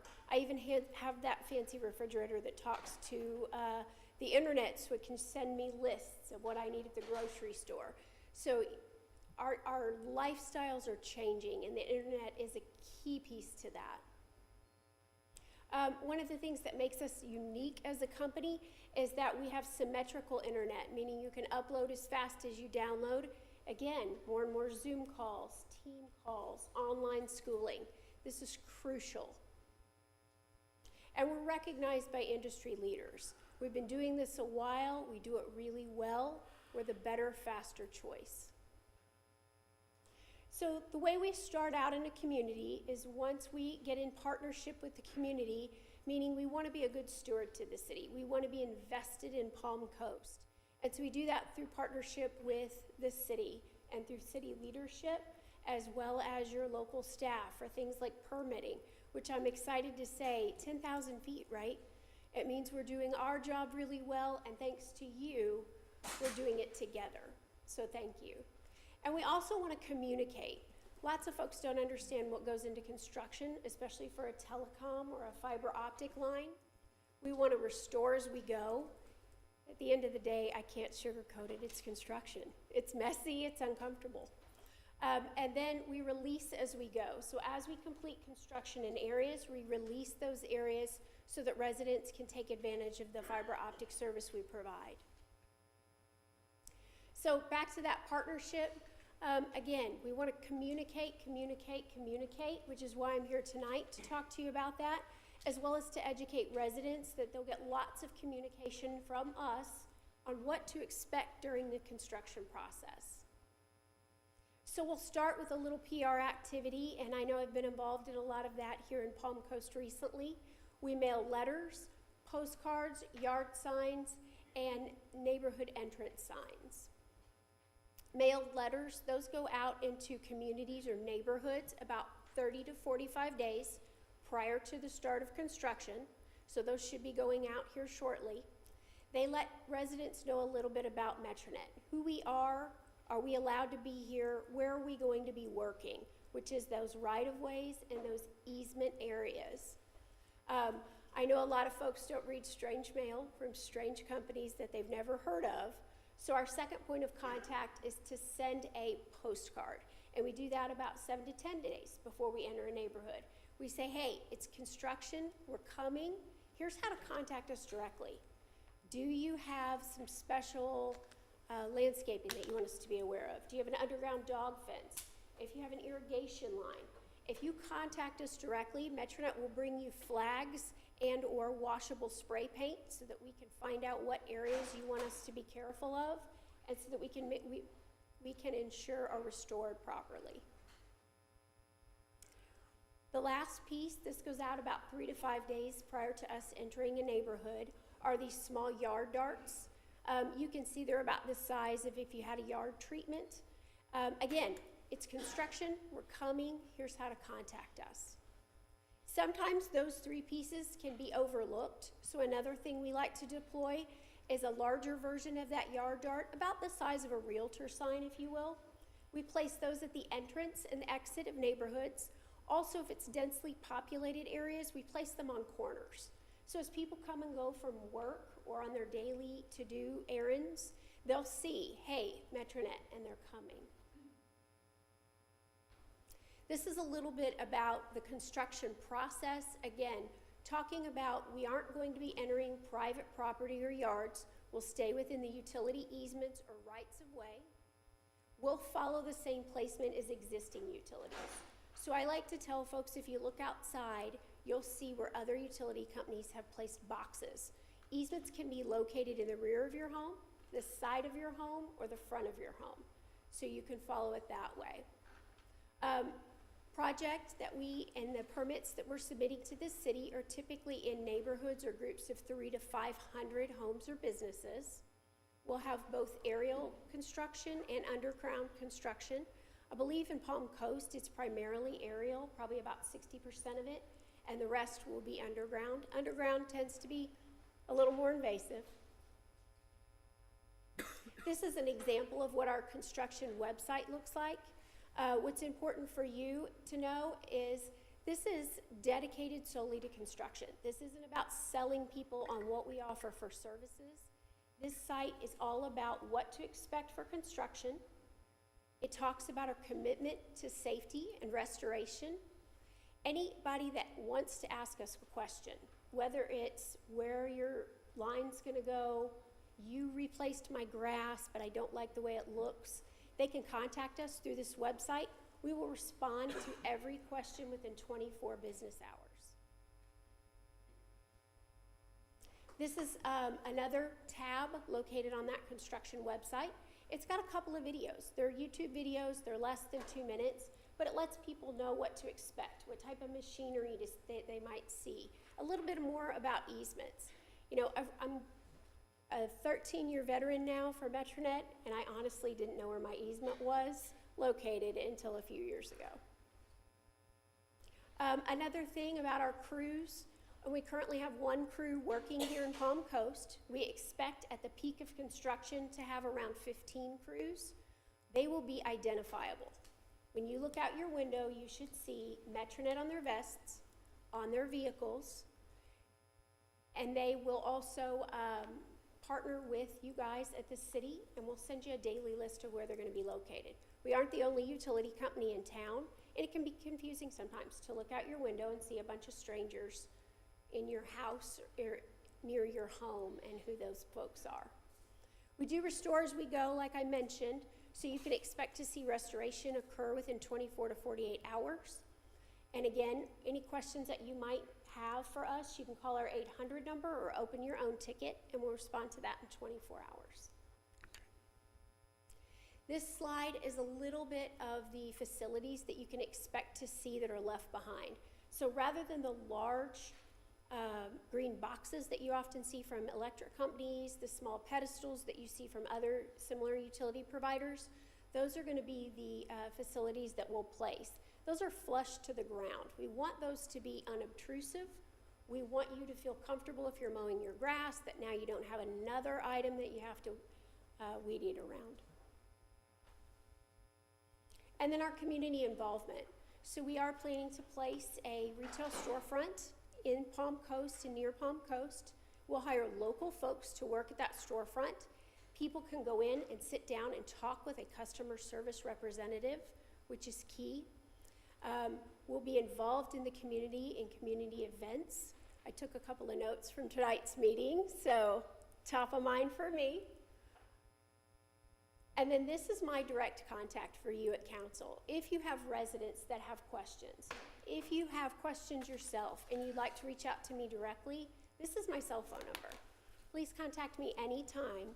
That's what I'm here for, to help. So, Chris, we appreciate your dedication to community engagement. We know that you have a track record, and I can't resist saying this.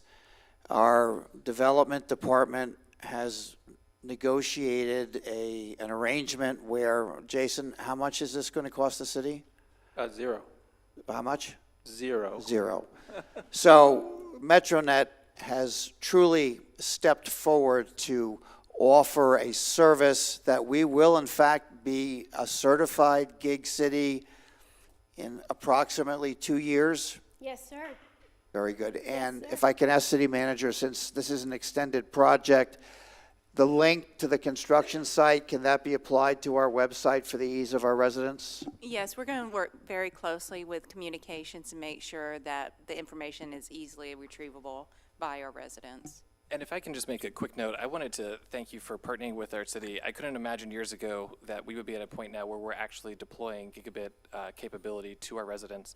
It's such a huge level of the playing field, not only for students who don't have adequate access to internet today, but also anyone who works at home. I myself rely on access to quality data for my career. And there's been recent studies, CoreLogic just produced an analytical report that says access to a gigabit symmetrical connection can increase a home's value upward of $2,500 on a $250,000 home. It's the equivalent of having a fireplace. So there will be beneficial gains even on those that do not take advantage of your services. And I just wanted to thank you for being a tremendous partner for Palm Coast and helping us move into the digital economy. Thank you. Thank you.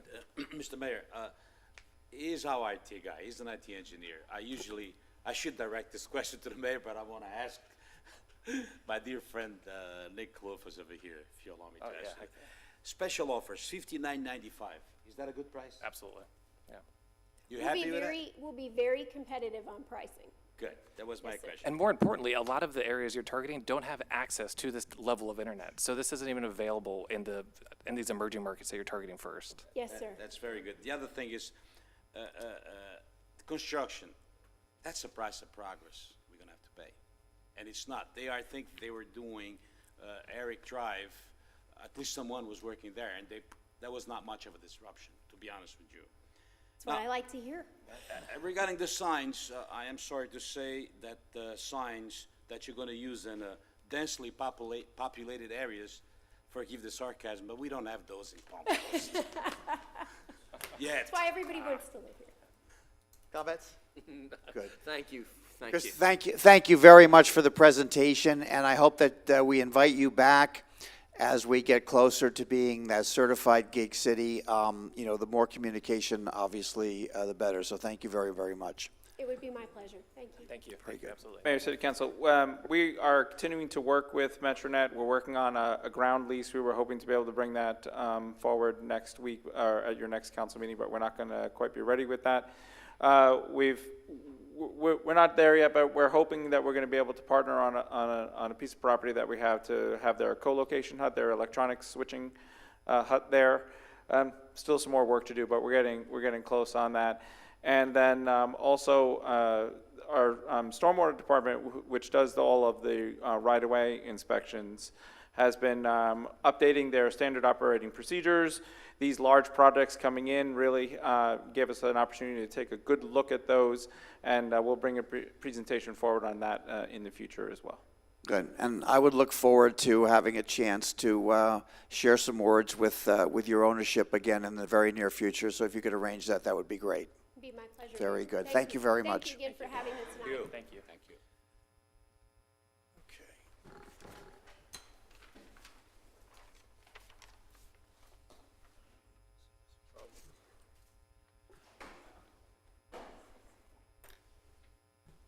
Okay, next item on the agenda, we will move to the resolutions, but before we begin today with City Council business portion of the meeting, I want to take a moment to discuss City Council processes relating to approval or denial of items presented to City Council at all business meetings. For each workshop, City Council receives a comprehensive overview of each item. At that time, it is Council's opportunity to provide opinions and ask questions on each item. Just as a reminder, items that are quasi-judicial in nature will require Council to base their decisions on only what is presented at the scheduled public hearings conducted at the scheduled business meetings.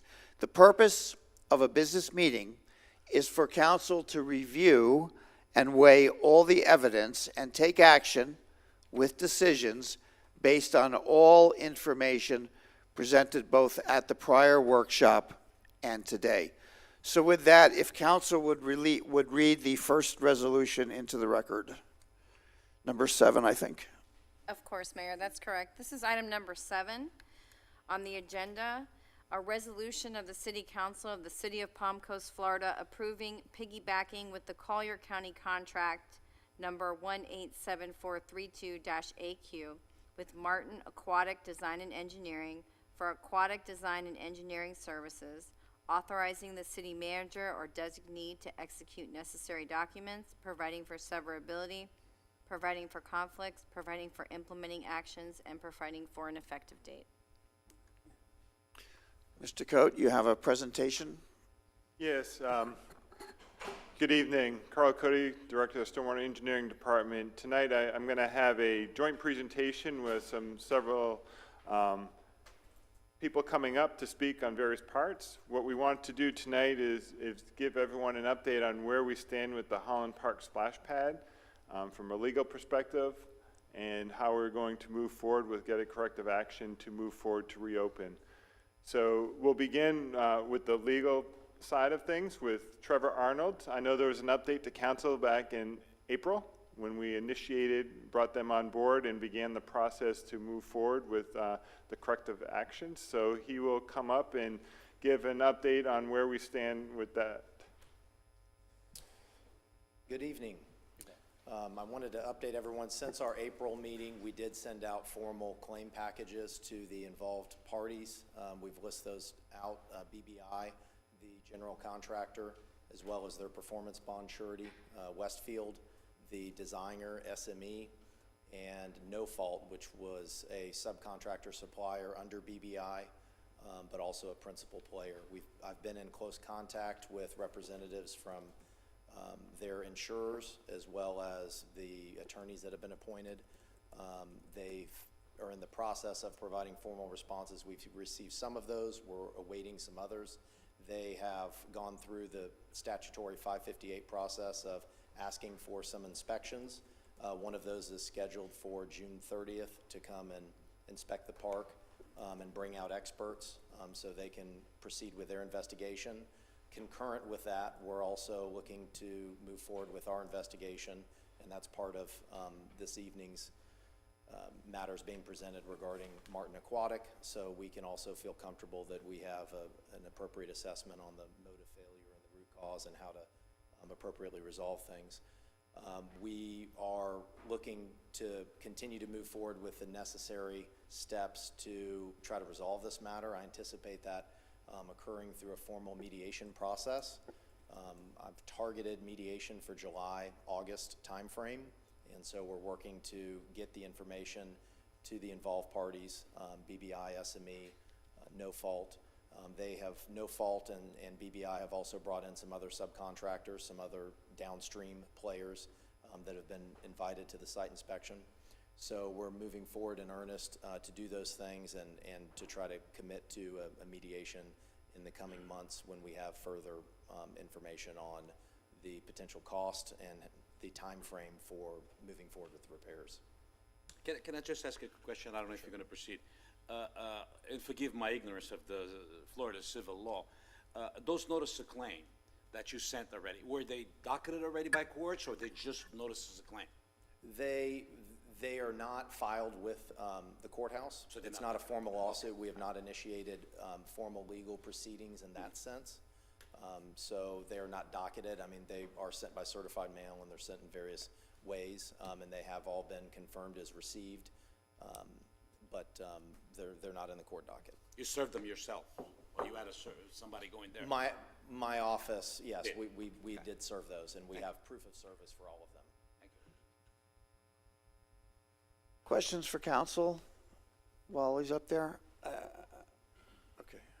I have a question, and again, help me with this. So you have how many parties involved? How many parties did you serve? We serve four. And then there's been some downstream notices. So, and at the moment, they claim that whatever has transpired is not their doing or their responsibility. I think some of them have acknowledged some responsibility, but they've also indicated that they want all involved parties to participate and that they won't solve it on their own. Okay, so if they acknowledge some responsibility, they must already have some understanding of what the problem is. I think that's fair. From our perspective, they've been notified of this well before April. So, and here's where I'm going. So I'm annoyed that we are talking about an expense to the city for a study to define the problem, which several of the vendors have already acknowledged either they know or they must know if they accept some responsibility for it. So I guess my real question is, if we're forced to lay out the 20,000, whatever the number is that recoverable by us? And do we have great confidence that we're going to get it back? Because I'm offended by us having to pay for that study. I understand. So there has been some investigation by the others, but this is not a design-build contract where we have a single point of responsibility. We have a designer and we have a contractor, and so there's some finger pointing, and they've all done some of their own investigations, but we don't have a comprehensive analysis from someone that we can be comfortable with that has identified mode of failure and path for resolution. So that's why we want to bring in our independent consultant. I do believe those costs would be recoverable against the responsible parties. So while we initially sought to try to avoid those costs, we haven't been able to get sufficient participation to provide a path forward without doing that investigation. So I recommend moving forward with that investigation and seeking to recover those costs, and I do anticipate those would be recovered as part of the resolution. Mr. Mayor, I just want to echo your comments. Okay. I fully agree with you. So let me go one more step and then. So while we're talking about recovery of costs, and I certainly am not an attorney, so I yield to the professionals, but so the time lost for residents to use the park is probably somewhat incalculable. However, will that be a part of our protest when this eventually goes to mediation? That we have lost not just the expense to get this thing going, but the expense of lost quality of life to our residents? Is that an appropriate line of thought? I think it's something we will stress. I think there is a calculable loss of revenue because there was a revenue stream, and that is easier to quantify, and that will be a measured component of damages. It's harder to quantify and recover the loss of use. That is something we will stress, but I want to manage expectations on an ability to quantify and recover that. Good, so I'm just suggesting that that also be a priority because obviously we have so many residents and so many children that have lost the ability to use that park after significant investment in the past. And I didn't mean to cut you short. No, I just wanted to say, I didn't realize you weren't finished. Okay. I fully agree with your comments here, and I hope we make a major effort to recover these damages, this study. And I'm not sure, you know, we're talking about what will it cost to repair this park. I'm not sure we want to keep this thing. So that's a second phase. So my understanding, we have to do this phase first, and then we can move on to discussion about what comes next. So there are two different parts to this. So if we can hold that, so we'll have an in-depth discussion about that when we get there. One quick thing. You mentioned that they already they're doing their homework / investigating this matter. Yes. And if they're doing it, will that be part of discovery if this goes ahead and if we don't settle before anything? Some of that will be, but first of all, until we have a court filing, we don't have the benefit of formal discovery, but to the extent they've engaged experts that are not disclosed as testifying experts, they can withhold some of that information as work product. So I anticipate they will voluntarily provide some information regarding their positions and their investigation and why they think it, may not be their fault, but they will determine how much of that information they'll provide. So we don't have free reign to get all of that information. Your question is well said, so you can be rest assured that you're only going to get the information that supports their side or their case, at least until we get to the mediation point. Okay, all right. I would just like to continue to stress that this is one of the utmost priorities, I think, in our city, is to try to figure out a resolution, how we move forward. Looking at the timeline for figuring out what's exactly wrong is plus or minus 8 weeks, and then at that point, I believe we can probably start talking about the path that the city takes forward. I'm not as confident that we're going to have success dealing with these individuals. I mean, the one company is called No Fault LLC. I mean, so I think it's a situation where we're going to have to play it by ear and hopefully make a decision here, plus or minus 8 weeks. So You can't write comedy like that, Nick. Yeah. You just can't. All right, so Councilman, let me just reel that in. Your point is very well taken. So I will ask you, as anybody else that comes up to speak on this issue tonight, is there anything more that the city can do to accelerate the process to get to the finish line on this? Because every day, adds to that value that I'm talking about. Anything else that we can do? I think the next thing we would need to consider is when we would want to take the next step to escalate and potentially formally file a lawsuit.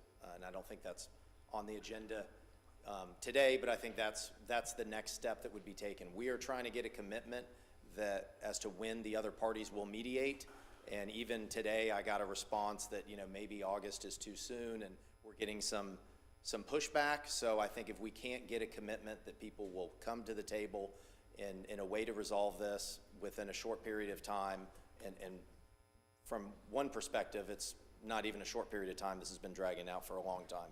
But then I think we may need to consider the step to escalate. There is a pre-suit mediation provision, but we provided notice in April. We asked to mediate timely. We don't have to wait for a year. We don't have to wait for 6 months. So I think if we can't get a commitment to mediate in a reasonably short period of time, then I think we would be able to proceed to file a lawsuit, and that would put more pressure on the other side. To put you on the spot so you and I can agree, what is a reasonably short period of time? Are we talking about weeks or months? I or think days? July was a reasonable target. July, I think okay. I think if the mediation slipped to August, I would recommend we go through the mediation process in August. If they push back further than that, I think that's unreasonable. I have one quick question. If we do reach the point where we have to file a lawsuit, where would it be filed? It would be filed here in the county. In Flagler County? I just think that a little advice for me, let me advise myself.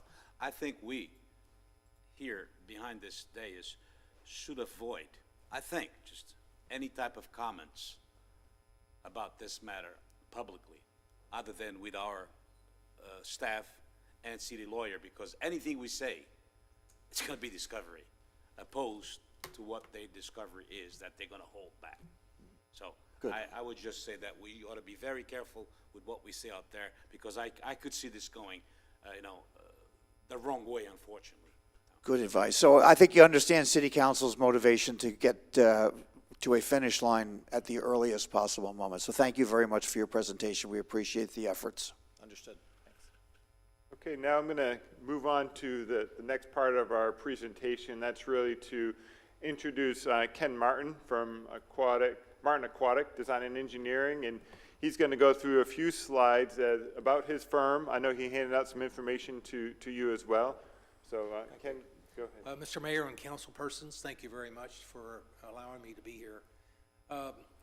We had a large meeting in our firm today. We're based in Orlando. There's 34 of us. We're aquatics only engineering company. We don't do construction. Can everybody hear me okay? Okay. And we discussed this meeting in my presentation here tonight, and we are just very regretful that you're having these kind of issues. We are quite predominant in this industry. We started our firm in 1987.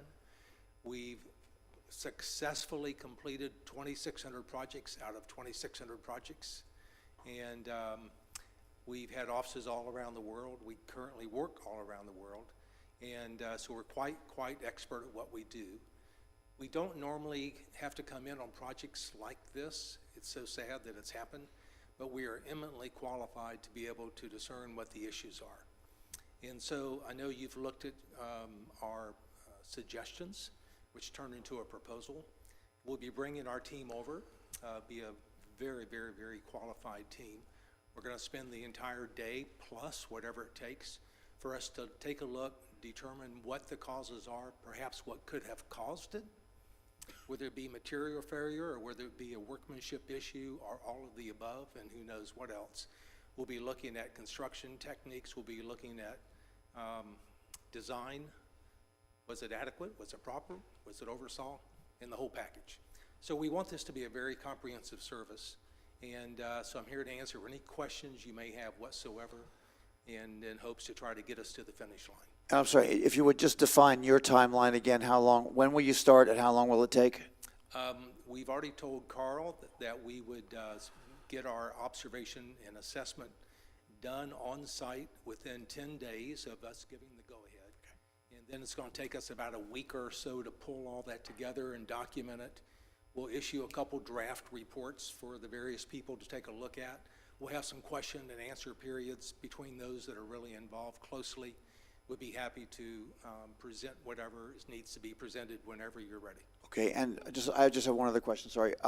The percentage of your projects, 2,500 projects, that's pretty impressive worldwide. What percentage of them are here in Florida? Well, we're based in Florida, and so we're the largest aquatic engineers in the Southeast and in the whole eastern U.S. I don't know the exact number or percentage here, but I would say probably 40%. Okay. That's a rough guess. Besides identifying the causes and the problems that have led us to where we are today, are you also going to make recommendations of what repairs or what can be done to move forward to remediate? Absolutely. In fact, so in our deliverable, which will include everything I've already spoken about, we will also be coming up with what we think should be done. We will estimate and do a opinion of cost on what we think a typical qualified contractors would charge to do that kind of work. So we hope, and all that's going to be within that one package that we're presenting.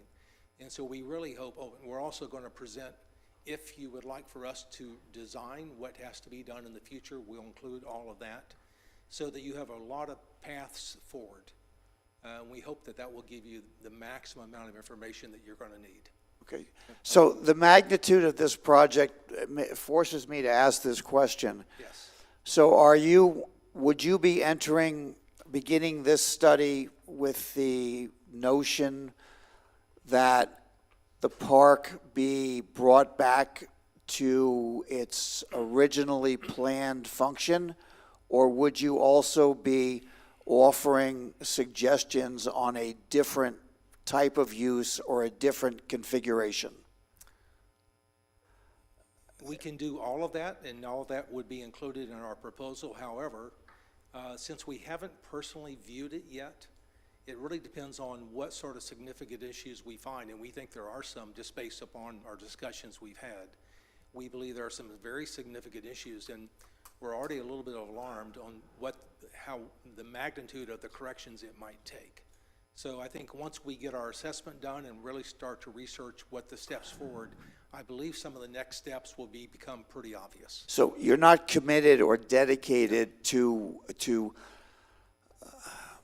putting this park back to its original concept necessarily? That would certainly be an option. There may be other options. There may be that's what I wanted to get to, other options. Thank you, I'm sorry. Any other questions? Yes, I have one. Your level of expertise and your background with your company being able to complete 2,500 projects worldwide, would that make you a viable option for testimony in a court of law as an expert? Is this something that we could rely on as factual and that it would somehow be used as concrete evidence during, hopefully knock on wood, that we don't have to go anywhere where that is of subject matter, but are you of the level caliber person that qualifies for that? Well, in this particular case, and I would be happy to have Trevor come back and talk about that a little bit more. So the current plan is we do have another litigation consultant that would work hand in hand with Mr. Martin's team in their investigation, confirming the protocol. We're relying upon Mr. Martin and Martin Aquatic to do the assessment and to provide the repair design, and they would essentially be the repair designer of record, depending upon what option we go down. But ultimately, we would have another litigation consultant that is up to speed and will participate in this process. That consultant, Mr. Lougheed, who's an architect and a contractor and would be able to offer the forensic opinions, will be relying upon the investigation of Martin Aquatic and working hand in hand with them. Understood. I appreciate that. I just think that we should get a very thorough report, and for what you just told me, we expect a very thorough report. The only thing is that you kind of give us an idea what a typical construction company would do. Look what the typical construction company did. I think we need more than a typical construction company to work, because typical construction company, we are what we are. And I don't know if it's their fault or if the fault of the manufacturer, but we need a little bit of that. But please. I was going to say, as a great lawyer once told me, don't worry, we're going to find somebody to blame. Just thinking about quantifying loss of use, the money that we've paid out to build this splash pad, I would think that we would be owed interest on that money because we're not able to use that money. We're not able to use the facility in which we spent that money on. So that might be another way to look at quantifying some of the loss of the use of that facility. We'll consider those options as we move forward and come up. And Councilman, you might want to make your comment when you can to City Council to pass that along to other council. Good thought. Good. Okay, gentlemen, thank you. And I'll just zip through we did have a couple of spot photos in here of some of their projects that Martin Aquatics has worked on. You can see they're quite large, extensive, and they're well beyond what we have here in Palm Coast. So they're just to show that they are, experts in the field working on various types of projects. So, and this just goes through the scope of work that we touched upon, and then what the potential next phases would be. We have an assessment phase, which is really the first step we'd be moving towards, then a potential design phase, and then we'd obviously would want them on board if they did the design phase to oversee and be part of the construction administration phase to actually see the work being implemented that it's being done properly. And this just outlines the timeline that you guys already spoke of and identified. You know, our target was to come back July 19th to present those findings, have that assessment to council with another update regarding the legal status. And then at that time, we would have some pathways to move forward and for council's direction. And based on what the assessment is, it's really going to determine how long that design period could be. We said 8 weeks plus or minus, but that could be shorter, it could be longer. It all really depends what they find and what the recommendations are for a corrective action or a modification to what's there. And then depending on how we move forward, and if we move forward with mediation, what that looks like. So there's a lot of to be determines out there, you know, as we move forward, because we'll have different pathways. So this just gives initial steps as we move through the process. So Okay. the first step here tonight is really to just approve a piggybacking contract so we can actually execute a purchase order and move forward with the assessment phase. Any other questions from City Council at this time? So it's appropriate for public comment at this time? Are there any members of the public that would like to comment on this issue? Seeing none, I will bring it back to Make a motion to approve this. Seconded. So if I could, would you be willing to make your motion with a cap on the up to, is there a number? Well, this piggyback would be, we could use them for any, it's like a continuing service contract for an engineering professional, so we could use them in upcoming years for other projects. This just puts them on our list of engineering firms that we can utilize for services as we move forward. So is there a forecasted expense? I'm thinking recoverable every minute here. Well, no, there's no forecasted expense because we don't know what the design phase is going to hold. Right now, the piggyback contract just says we have probably dozens of firms, well, I'd say dozens, we have a lot of firms under contract now under a continuing service agreement to provide services to the city, and there's no dollars tied to approving a piggybacking contract. So this is just entry into the agreement so that the process can begin. Okay. In that initial assessment phase. I'll hold my motion. Okay. My second. And a second. Okay, any other discussion by City Council?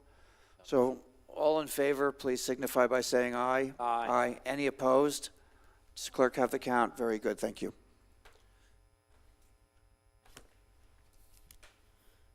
If council would read resolution number 8 in for us, please. Yes, this is agenda item number 8, a resolution of the City Council of the City of Palm Coast, Florida, approving application number 5065, Crest Town Center Multifamily Master Site Plan, providing for severability, providing for conflicts, providing for implementing actions, and providing for an effective date. City Council, this matter is a quasi-judicial matter, so if there's been any ex parte communications on this case, please disclose them now. None. No, City Council has no conflict. Thank you. Good evening, council members, and Ms. Bevan, Ray Tyner, Deputy Chief Development Officer. This project is for a master site plan. It's a multifamily project within Town Center. It's consistent with the Town Center Development Original Impact Development Order along with the master plan.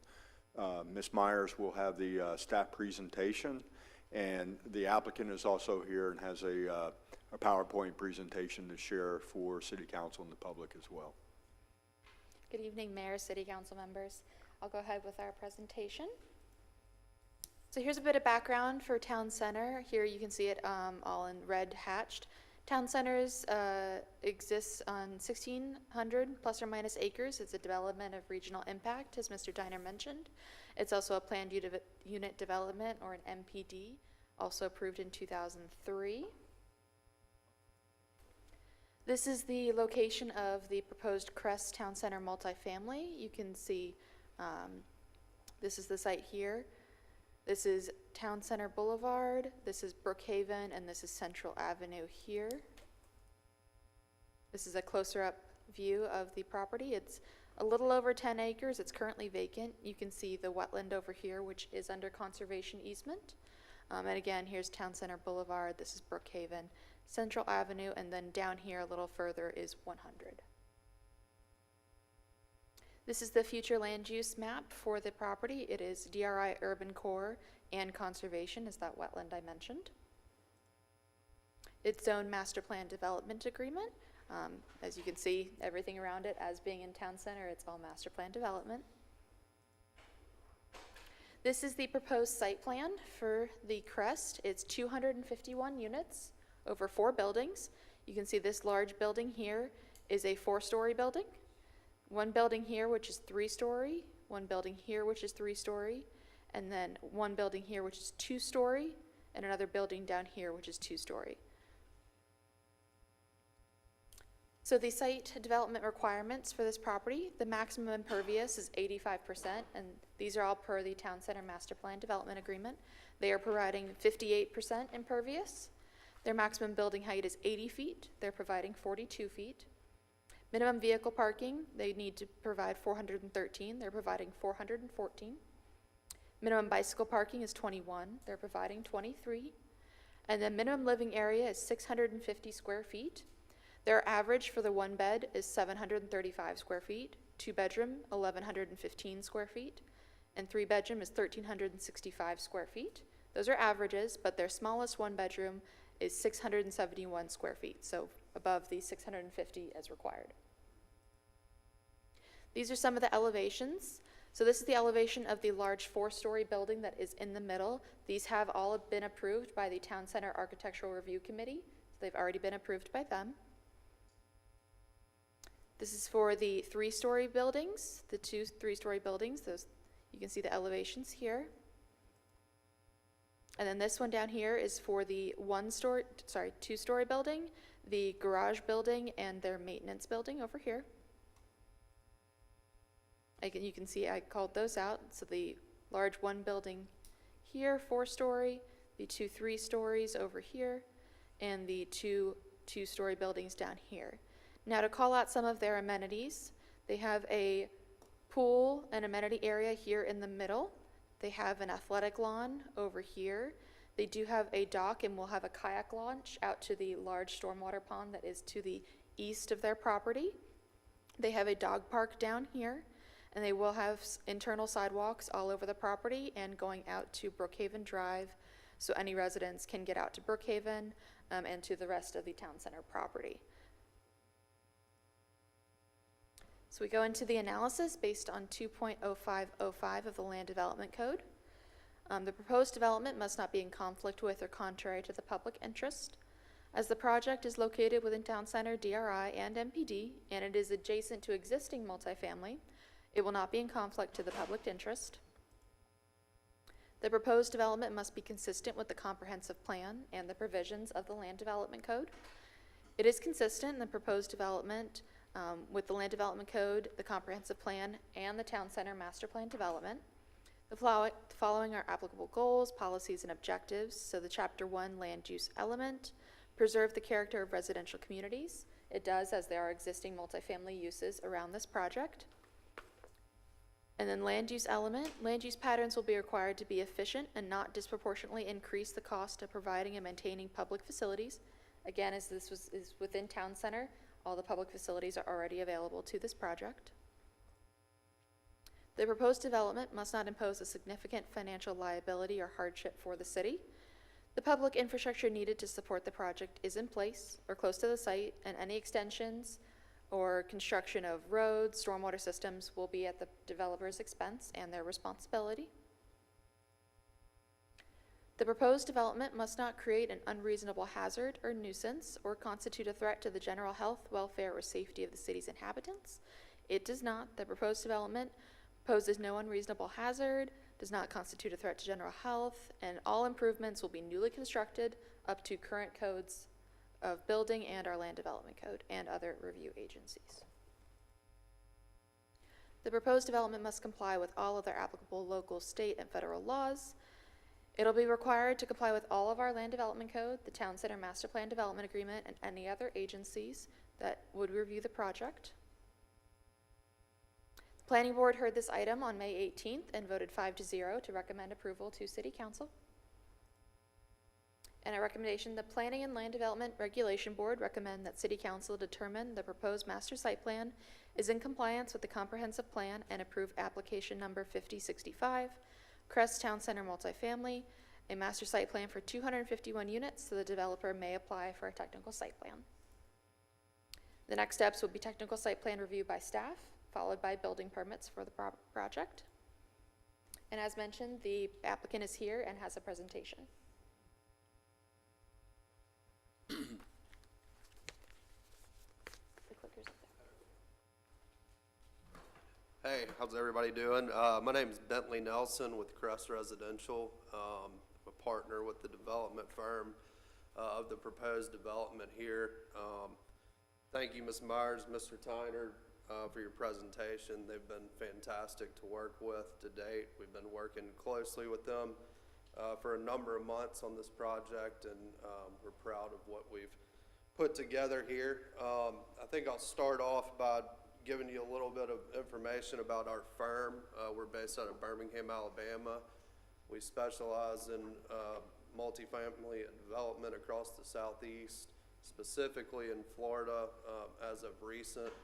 And wanted to show you a couple of our projects in similar coastal towns that we've recently completed or under construction. So this is the Beacon in New Smyrna Beach. This is 253 units. This is off of State Road 44, just inside 95 on the way to the beach there. It's Primrose Apartments in St. Augustine. This is 256 units off of State Road 207 on the east side of 95 headed into downtown St. Augustine.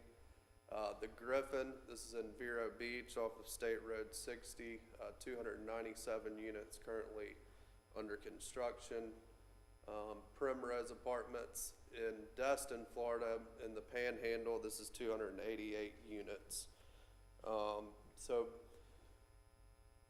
transitioning over to this particular project, I mean, we've taken successful design elements from our other Florida coastal projects and tried to incorporate them here. And again, Ms. Myers did a great job of an overview of the project, but a few more additional items. This main building is 4 stories. It will have an integrated clubhouse. So as you walk into the entry, we'll have a club area, fitness, business center, a number of amenities inside the ground floor of the entry. And as you can see here, our primary pool and courtyard amenity will be in the inside of that building. And as Ms. Myers noted, we've got 2 3-story buildings, both fronting Brookhaven. And then on the rear of the property, we have what we call carriage homes, which are 3 units over 5 garages. So breaks up the massing of the development a little bit and gives kind of a diversity of selection of units. On the southwest corner of the property, we do have a dog park. There'll be a car wash station and a maintenance and a dog spa in there, if you will, that backs up to the dog park. This is kind of an aerial bird's eye view, if you will, of some architectural colored renderings. This shows you the front coming off of Brookhaven. At that front main entry is where we'd have our integrated clubhouse with the amenities mentioned, and just gives you a little bit of feel of what the project will look like. And as mentioned, we have received approval from the Town Center Architectural Review Board with these elevations. Again, close up of the main entry. The project is called the Wilton, so that's what the name is. Inside the courtyard, looking back to I guess what we call the integrated club, just to give you a feel of what this area will look like. This is a shot of the 3-story building. They'll have attached garages that will go back into the interior corridors of the building. And this is the carriage home we talked about. Kind of has a single-family townhome feel, but there's 3 units here and 5 garages, and 3 of the garages will be attached to the units. A detailed list of the amenities, most of which we've covered, but again, resort-style pool, dog park, you know, luxury amenities within the unit. So that's an overview of what we've proposed here, and happy to answer any questions you may have. Would you like to begin? Yes, sir. This is a perfect example as to why I am against this type of projects. Perfect example. If I may ask, how many units are in building 1? I don't know if I should ask. 201. Okay. Does anybody realize 671 square feet, what it is? We're going to be bringing investments from Birmingham, Alabama, not to the betterment of Palm Coast. It's for the interest of the people that are investing here. Nothing wrong with investors. I'm an investor. I invested all my life savings in Palm Coast. This type of investments, I don't mind at all. Actually, I love diversity. But the density that's bringing, this is what people of Palm Coast are worrying about. There's going to be a survey eventually, soon, and that survey will tell us why. Not long ago, on a Friday morning, one of our council person were at the radio show, and also there was one person from, I believe, a planning board, if I'm not mistaken. You know what he compared us with? You remember Orlando? We are better than Orlando. This was scary. You could testify to that because you were there and you heard what he said. We are better than Orlando. And this came from a person who's a board member. Scary. Has nothing to do against you, sir, at all. It has to do with my reality, with the reality of the people of Palm Coast. And this is the reason why I've been voting against this type of things. And if anybody here thinks that this is good for Palm Coast, this has nothing to do with workforce housing.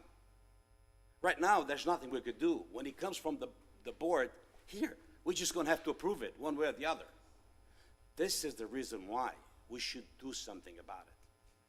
We should listen to what the people out there has to say. No workforce, this is definitely not workforce housing. And if you're thinking this is affordable housing, just today, somebody was here getting an award, not an award, she told me she had to move to Ormond Beach. And she's the daughter of a well-known politician here. She had to move because she couldn't afford the houses that are coming here. And she was the one who told me that. And if you think that someone living in a 671 square feet in Palm Coast, I'm sorry, guys. I mean this with all the respect. Agree to disagree, but we should listen to the people of Palm Coast. And once again, please don't feel offended. It has nothing to do with you. I just think that Birmingham, Alabama is going to be making a lot of money in Palm Coast. Unfortunately, it's at our expense. Thank you. Councilman, comment? I have to follow that one. This is a tough one. I feel like I'm going to have to ping back here. I'm Well, on. if I can just, so this is questions for the staff and the applicant time. We haven't heard from the public yet, so it's not really time for discussion yet. It's more time for questions for staff. Any and the questions to applicant. the applicant at this time? No, I think the series of questions that we've gone through, the same way that we do for every resolution like this, is that it has an impact, and is that impact consistent with the usage around it. And it seems that the amenities, as far as I'm concerned, I was going to ask about electrical car chargers and things of those natures, things that are 21st century. It seems like that has been defined and definitely is consistent with what I would expect out of a top tier facility. And then I also like the fact that there are facilities that are so near that have, we can literally see with our own eyes. They're not just hypothetical. But no, I have no further questions as far as technicalities. Any questions of the applicant at this time? Presently, and I know market forces change, from your small to your larger units, what are you looking at rent-wise? Obviously, that's an ever-changing environment. Say today. Candidly, there's a lack of this type of product in the immediate area, but I mean, in 2 years, it's hard to say, but I mean, comparable rents that would be at, Integra down the road, or Tuscan Reserve, which is in the neighborhood as well, recently, I guess relatively recently, completed projects. So, but this is not low-income housing. This is market rate, yes, sir. Yeah, market rate. Market rate, yes, sir. And how many residents total again? I forget. 251 units. So that's 251 rooftops in a sense that would bring hopefully some expanded business to our community. Yes, sir. Thank you. Councilman, any questions from the applicant? The only thing I have for the city is that we have the utilities and we have the infrastructure prepared to meet the needs of this new building. Yes, sir. Jordan, the only question I have at this point is, so the planning board approved this 5-0, Yes, 5-0. Were there any objections or comments that are relevant? No, sir. So they were in favor? Very good, thank you. Thank you for your presentation. Now, Yes, sir. Thank you. is there another part to the presentation? No. Okay, so I would open up the discussion for public comment at this time. If there are any members of the public that would like to comment on this ordinance. Yes, sir. Well, Mayor, I didn't expect to get up and talk about this and, If for you this, announce yourself just for the record, so we have your name. Oh, I'm sorry. That's okay. Paul Vargo from Colorado. But I have to wonder, with this type of strategy, what are we trying to attract? We've got a 3-bedroom. Basically, do you see a family of 4 moving in there? Excuse me, no, I don't. I see probably 3-4 single people moving in there. I think Palm Coast would rather have a single-family home where in that single-family home, they're going to be a part of the community. We have these apartments going up, the more we have them, yes, we probably need some, okay? But if we have a lot of the apartments going up, it's going to be a transient person that's going to come in. They're looking for something for a year rent, 2 years rent, and they're out. Young people today cannot afford their own homes because there's not enough of them around. Okay, so we have to ask ourselves as Palm Coast, what are we trying to attract? Who are we trying to attract? Where are the businesses to support these apartments? Where are the schools? Everything else that's going to come in. I don't know. I could talk hours on this. I know I got a short time here, and I'm trying to make sense of it. But right now, as things stand, as a citizen of Palm Coast, I would have to give it a no. Thank you for your comment. Any other members of the public like to comment at this time?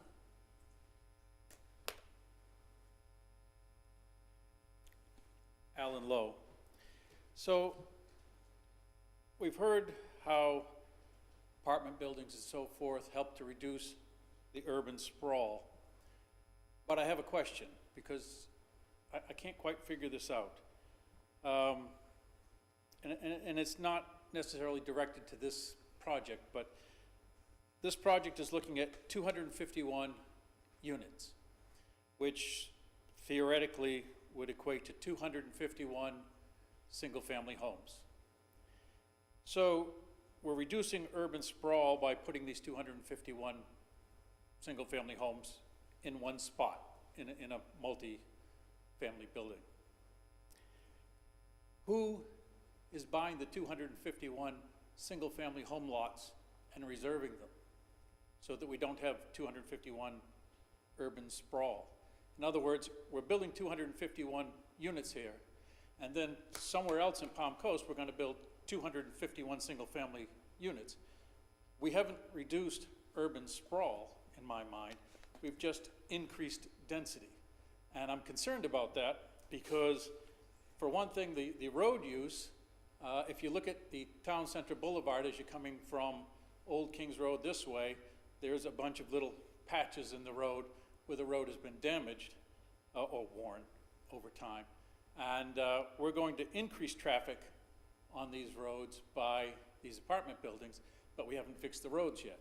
I think we're putting the cart before the horse. I think we need to look at improving and repairing our current infrastructure before we put more wear and tear onto that infrastructure. So I think that's actually the managed growth that we need to have. And I'm not opposed to these projects. I just think that we need to look at them. And I don't agree with the reduction of urban sprawl, because we're going to build 251 houses someplace and 251 units here, and we've reduced nothing. We've just increased density. So, but I think we're putting the cart before the horse without repairing the infrastructure that we have around that area, the road on Town Center Boulevard and so forth, before we move forward. Thank you. Thank you for your comment. Yes, sir. Mayor, City Council.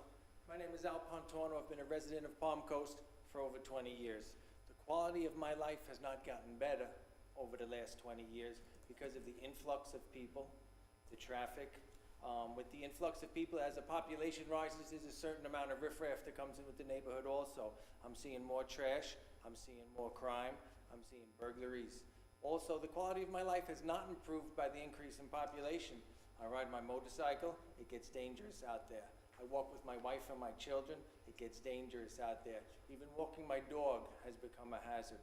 By increasing the population is not beneficial to the residents of Palm Coast. I believe you advocate on the benefit of the current residents and not the future residents. So to propose projects like this and increase the population so high, we're going to look like Orlando. Many people came here to get away from the crime, the traffic, the high taxes, the riffraff, and I don't blame them. That's why I came here. I'd like to preserve the quality of life in Palm Coast. It's a great place to live. They're building on every lot. They're tearing down. The population is increasing. The traffic is increasing, and it's putting a burden on the services also. If we can keep that in mind, I would truly appreciate it. Thank you. Thank you for your comment. Any other members of the public like to comment at this time? Yes, sir. John Clark, Renshaw. I wasn't going to talk about this, but it is an issue when it comes to density, and I'm mostly concerned with the other gentleman said about the roads. It was pretty much acknowledged that the infrastructure is in place, like it's perfect. I don't know about that. I'm a little concerned that we don't have the proper infrastructure for the density that's going in. And I wouldn't take that for common knowledge, that it was planned by ITT or whatever, and that this is a given, okay? So that would be my biggest concern. Not that there's 251 units, and not that there are smaller units, because some people can't or don't need a large space themselves. So I would think the council should look seriously at, is the road adequate? Is it being maintained? Is there enough lanes? What do we do with all the cars? And that's the problem with Palm Coast, too many cars. No answer for that one. Thank you for your comment. Any other members of the public want to comment on the issue at this time?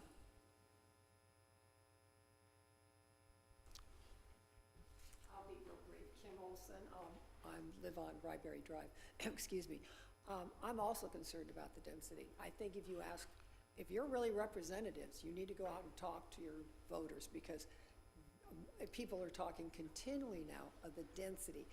Going around the theater and looking at all those high rises, it doesn't even seem like it's Palm Coast anymore. And you have a lot of more land, as we saw, that has yet to be built. What are you planning on doing on that? It's kind of like you're doing just parcel, parcel, parcel. look at the big picture. Are you gonna be putting 4-story apartments on all of these other 10 acres? What are you planning to do with the rest of it? It's ridiculous looking. It's not what we all came to live here at. So you really need to think about that, because you are right. We're gonna look like Orlando, and we don't even have the roads of Orlando. Thank you. Thank you for your comment. Anyone else like to address City Council at this time? Seeing no one approach, I'll bring it back to City Council. Mayor, if I may, just point of clarification. So what the City Council has in front of them tonight is a master site plan approval, meaning that the zoning, the comp plan, those are both in place. So the density is set at what it is. This master site plan doesn't change that, and that shouldn't be a consideration in your review today. In your review today, you're just looking at the master site plan and whether it meets the provisions of the Land Development Code as far as connectivity, really those technical aspects of development, and not the general planning ones where you would look at that in a comp plan amendment or a rezoning. This is a different ask here. So I just wanted to make sure that that was clear, not just for you all, but for the members of the public too that spoke, because there seemed to be some misunderstanding there as to what the request is that's in front of you. And just to add on to that, we do, as one of our, thank you to Vice Mayor for adding the strategic action plan priority to review the comprehensive plan as we move forward, so that if there are adjustments to the comp plan, we could make them, but for the moment, we are straddled with that concept until we go through the review. I could completely understand it, but I'm still entitled to my opinion, and I'm going to say it right here. And that's what I'm doing. I'm alerting the people of Palm Coast. Which side are we on? Are we on the side of Alabama, with all due respect, or are we on the side of Palm Coasters, the people that live in Palm Coast? And that's going to be decided by our vote. As you said, there's a survey that's going to come out, and people, please, I encourage you to do the survey. Plus, Mr. Lowe, there's nothing we're going to be able to do here. Nothing. Because it's already been approved. And if we don't approve it here, we're going to get sued and much more. That is the reason why I said when I mentioned that, put a little time on that, and I was crucified by one specific agency, this is why. Okay, my last comment on this, Palm Coast will be an affordable town to live in when nobody else wants to live here. When we move out, then those that come in will make it an affordable town. Mark my words, give it a decade and watch what it is. So be very careful what we vote here and what the planning board votes for, because you're destroying this town by this vote. Thank you. Councilman, any final question, comment? I have none. I have none. The only other comment I would make, which I'm surprised that the developer didn't raise, was we have a severe shortage we have no student housing identified within the town center area itself. We have what were 100 and now hundreds of students going to school, university here, in order to learn healthcare training services. They will need a place to live, and I just want to know if these type of dwellings would be appropriate for our students in the future, because in order for our university system to grow here locally, we obviously will have to provide housing for students. So. And, Mr. Mayor, I'd like to add, those students that graduate and go to work in our new hospitals are going to need a place to live. And if they can't afford this type of luxury as a student, hopefully they'll be able to afford it when they are working in our hospitals as nurses and so on and so forth. They're going to need housing, and they might not be able to afford a, 3,000 square foot house on a 10,000 square foot lot, but certainly an apartment. And I remember when I first started out, and you know, when I took my first real job in Washington, D.C., I couldn't afford to buy a house. So I was grateful that there were apartments that I could rent until, you know, I moved up and made a little more money and then bought my first house. And I Thank you. completely agree with you. But remember one thing, this is not workforce housing. What are you talking about? And I agree with you, is workforce housing. That's got to be another way. And I know firsthand what this type of projects could do to a town. And you know it too. Well, that's the reason I'm saying, watch what you wish for. Who are you voting with? Are you voting with the Alabama people, or are you voting with Palm Coast people? I So just I'll- want to so I'll- clarify something, if Hold on, I may. hold on. Let council. I just want to note that there's no standard in our code that requires a developer to be from Palm Coast or, you know, live here, work here. That's not a standard that we require. We do have local business preference and all the work that the city does when we go out to bid, and we give extra points for that. But where a person is from, when they come to develop here or bring business here, we don't look at that. And I just want to clarify for Councilman Kino, I wasn't at the time in need of workforce housing. I was making a pretty good paycheck right out of the gate, but I wasn't ready to invest in a home. I didn't know where I was going to stay, where I was going to go. So this type of project actually fit what I needed at the time. And, you know, I appreciate your words, Council. We're certainly not at war with Alabama. Right, so let us rely again on a prior decision made by this city council that the comprehensive plan, it's time. That comprehensive plan has been in place for a very long time, and it should be our job to review it so that we take advantage of all that we have enjoyed with lifestyle during the last 21 and a half years, but also look forward to the next 20 years to ensure that the city will be sustainable for all of our residents. So with that, I would ask for a motion. I'll make the motion. Seconded. So I have a motion and a second. Is there any additional discussion by city council at this time? Hearing none. Yes, sir. I'll make one comment, is that we are making this vote tonight actually based on the criteria for that this individual plan consists of. And for clarification, I don't even believe that the road conditions can be taken into account when we're talking about a site master plan like this. And further along that line, I drove that route today. I don't recall anything besides where people dive bomb the speed bumps too much.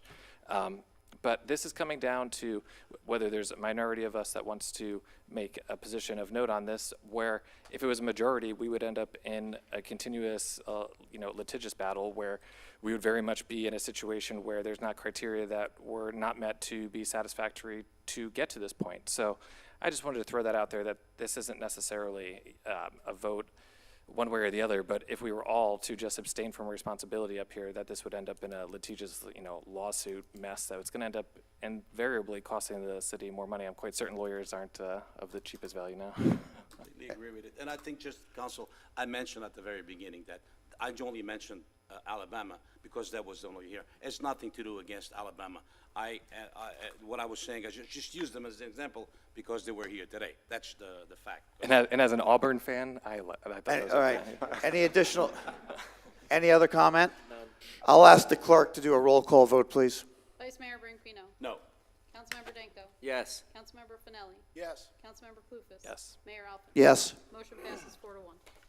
All right, we will now move on to our final This is ordinance, and if you would read that in for us, please. Yes, these are ordinances that are on second read, and this is agenda item number 9, an ordinance of the City Council of the City of Palm Coast, Florida, repealing and replacing the prior master plan development agreement of a parcel of land being a portion of reserved parcel 13-1 of the subdivision plat of Royal Palms, Section 29, Palm Coast, recorded in Map Book 10, pages 17 through 29 of the public records of Flagler County, Florida, containing 27.79 acres as described in this ordinance, providing for legislative findings and intent, providing for the taking of implementing administrative actions, repealing all conflicting ordinances, providing for severability, and providing for an effective date. Again, City Council, this is more commonly known as the Ryan's Landing rezoning. It is a quasi-judicial matter, so if you'd had any ex parte communications regarding this matter, please disclose them now. Yes, I have. I've spoken to some of the residents in that area. I have as well, Along the same lines, residents in the area? residents in the area. Okay. Counselor, no? None whatsoever. And none for me either. And I'll also add, I actually went out and did what I said I was going to do last time and looked at the site. I did as well. Counselor, does that satisfy the requirement for thank you, quasi? Okay, very good. Good evening, Mr. Mayor. Tyner. Good evening, Mayor, City Council. At your last meeting on the May 17th, 2022 business meeting, we heard a lot of comments from the public, and City Council directed staff to go back. There was a lot of comments and questions, so city staff and also the applicant has a presentation to try to address those questions that were posed to us at the last meeting. So Ms. Myers will have a short presentation addressing some of those questions and comments, and our applicant, Mr. Livingston, will as well. Good evening again, Mayor, City Council members. So as Mr. Tyner mentioned, this is a short presentation to address some of the questions that Council had at the last meeting. Just a quick review, the location of Ryan's Landing is along Ryan Drive. You can see rim fires up here to the north, Royal Palms to the south. This is a closer up view of the streets around Ryan Drive and Ryan's Landing. So one of the questions that Council had was about the entrances to Ryan's Landing. So we talked to our traffic engineer, our site development engineer, and we're informed that distance to curve should be no closer than 350 feet for an entrance. So looking at their proposed main entrance here, you can see that to the curve to the north is 720 feet, to the curve to the south is 406 feet, and the distance to the property boundary from the curve down here is 608 feet. Our traffic engineer also informed us that an ideal location for an entrance is across from an existing access, so not to create more conflict points for drivers. So as you can see, the existing proposed entrance is across from an existing road, which would not create an additional conflict point. The the emergency access down here is also across from an existing road, so as not to create another conflict point. The emergency access was reviewed as Council requested by, again, our traffic engineer, our site development manager, and our fire reviewer, who reviewed specifically for fire. This is the design vehicle that was used for this auto turn analysis. It is our largest fire truck, as is supposed to happen. And then you can see the fire truck makes this turn through here, and it does stay on the pathway. So it has been approved for this emergency access by all of those parties. In addition, these are some of the lots that the developer is donating to the city in place of the 5-acre park. They have added 2 additional lots for a total of 17 lots. At the last presentation, it was 15 lots.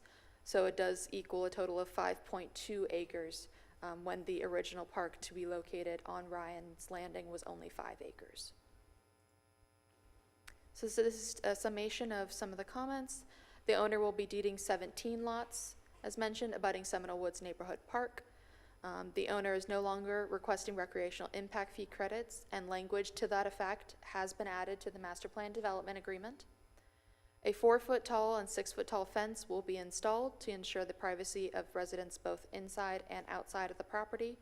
Language that the fence must be installed at the same time as necessary infrastructure has also been added to the master plan development agreement.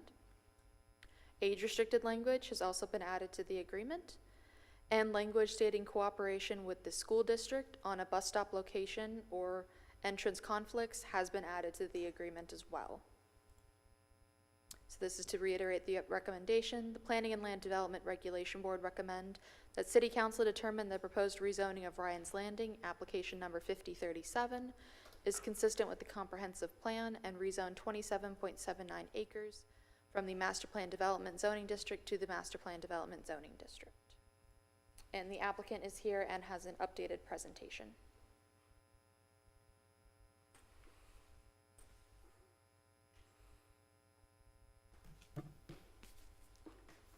Good evening. Jay Livingston here on behalf of Ryan's Landing LLC.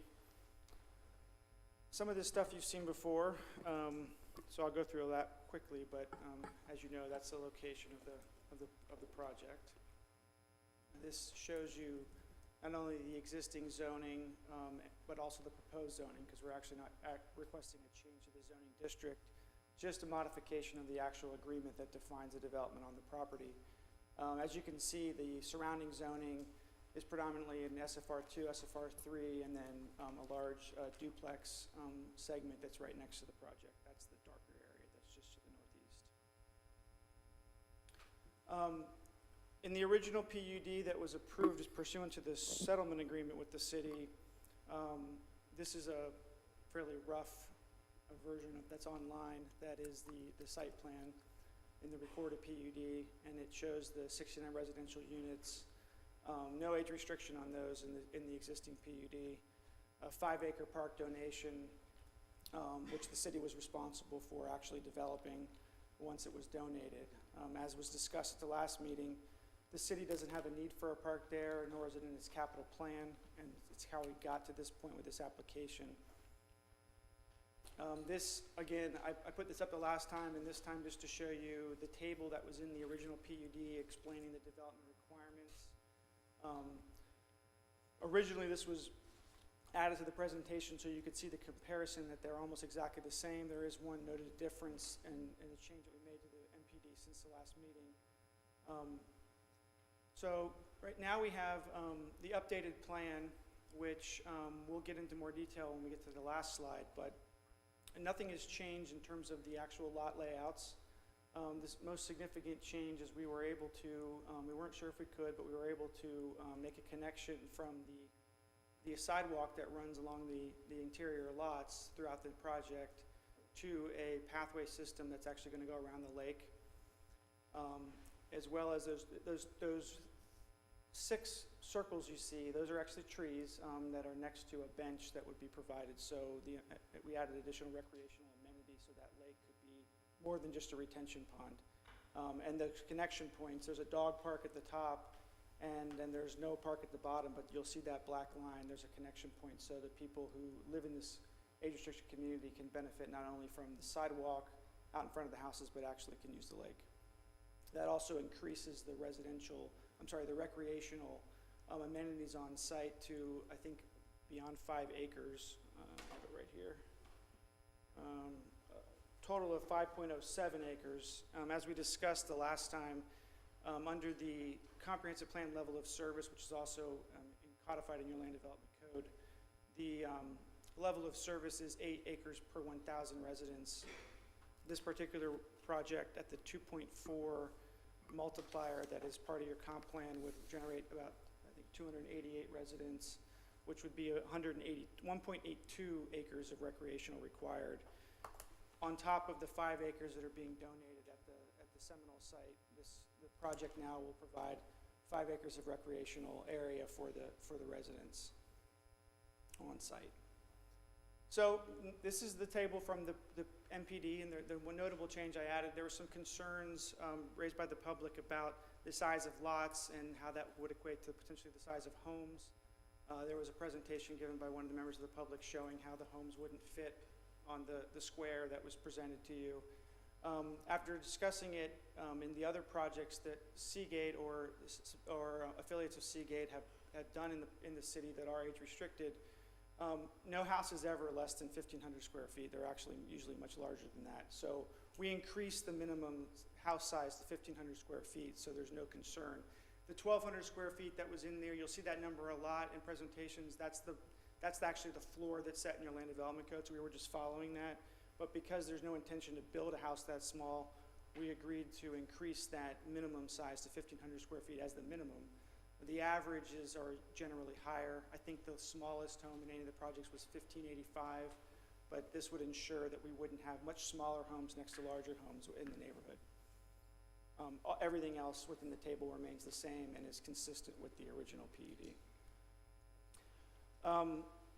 Again, another slide that you've seen before, but this is a traffic report that was prepared by Alliant Engineering, who's the engineer of record for the project. And Because we're dealing with an age-restricted community, we have a different trip generation based upon the IT codes, and this demonstrates that a 69-lot unrestricted development would generate 650 total trips, and an age-restricted development of 95 lots would only generate 410 total trips. So based upon those numbers, as was stated in the first presentation in this slide, it actually results in a 37% reduction in the trips generated from the project with the age restriction, which originally was going to be and will remain in the covenants and restrictions for the development, but we're actually now putting this into the MPD. So it actually becomes, the age restriction component to this project actually becomes part of its zoning.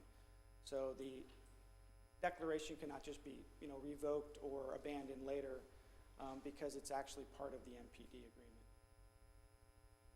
I'm going to go through these fast, but this is just a refresher on exactly how these strange lots, these strange reserve parcels and undeveloped little donut holes throughout the city existed.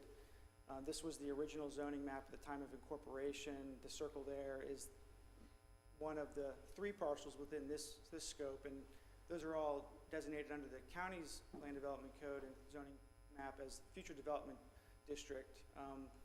Future development district allows several things, including commercial and limited office, but it also allows up to 7 units per acre. So at least as contemplated in the county's plan when this zoning map was adopted, it could potentially be 7 units per acre, higher density residential, or even a multifamily type project. The original Palm Coast CLUP designated the area that this property is in as the vested areas that were already basically approved for development, including those parcels that were not platted in the original ITT plats, like this parcel.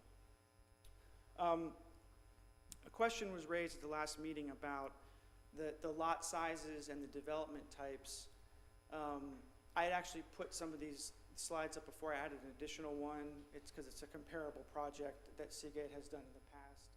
Ryan's Landing is an affiliate of Seagate Homes. So this is Riviera Estates, and I put these maps next to each other so you could see the aerial. You could actually see the true aerial picture of the neighborhood, but I also put another map next to it, which is this is the zoning overlay. In this particular case, the zoning was not an MPD, it was SFR1, but it shows the development pattern, the land use pattern that's been approved by the city for these types of diversity of lot types within these future development district lots. This is one of the future development district lots that you saw on that previous slide. Again, with Rivergate, which is the other one that you saw on the slide, you see, and this is not an age-restricted community, but it is a very similar layout, and it was through an MPD. So you see that those smaller lots within the older ITT subdivision, in the MPD district, and actually this one is very comparable because you can see directly to the east, we actually have an area of the duplex zone lots. And then I added this one. This one was one you didn't see the last time. This is over on the P section on the opposite side of Belterre. Relatively almost a straight shot, and this is Park Place. This is an age-restricted community, and again, it shows the similar land use pattern has been approved by the city for these future development parcels or reserve parcels, post incorporation of the city that were just not originally platted by ITT. But shows you that we've had a consistent pattern here of adding a diversity of lot types within these existing ITT development subdivisions. Another question that was raised was the impact on property values, and I'm not sure, did the spreadsheet that I sent, did that get into the agenda package? If it didn't, I brought hard copies for the record. So I actually, it was an interesting question because when you're dealing with projects, there's always data out there, but when you're dealing with age-restricted projects, there isn't a whole lot of data. What I did was I took Park Place, which is an age-restricted community, and Rivergate, which is a very similar community in terms of its zoning, its location. I mean, almost exactly in a lot of ways, Rivergate, because it's right next to duplex. And I I ran an analysis of every lot that is immediately abuts the development. So I went around in a circle and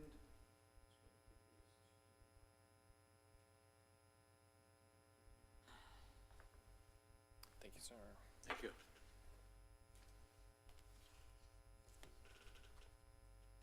Thanks.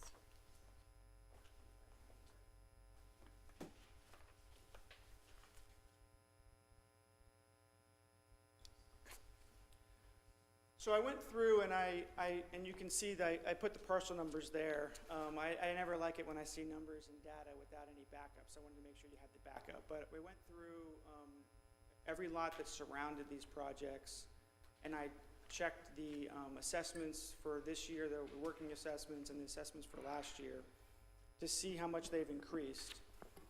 And then I used 4 sources from online that had either their own percentages or data that we could generate percentages from, and all the printouts of the websites are also attached.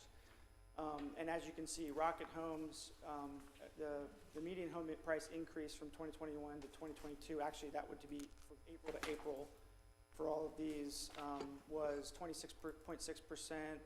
Redfin had it at 30.5%.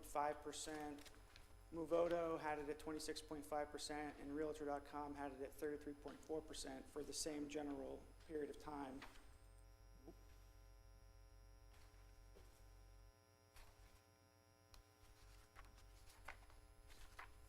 Fell asleep. There you go.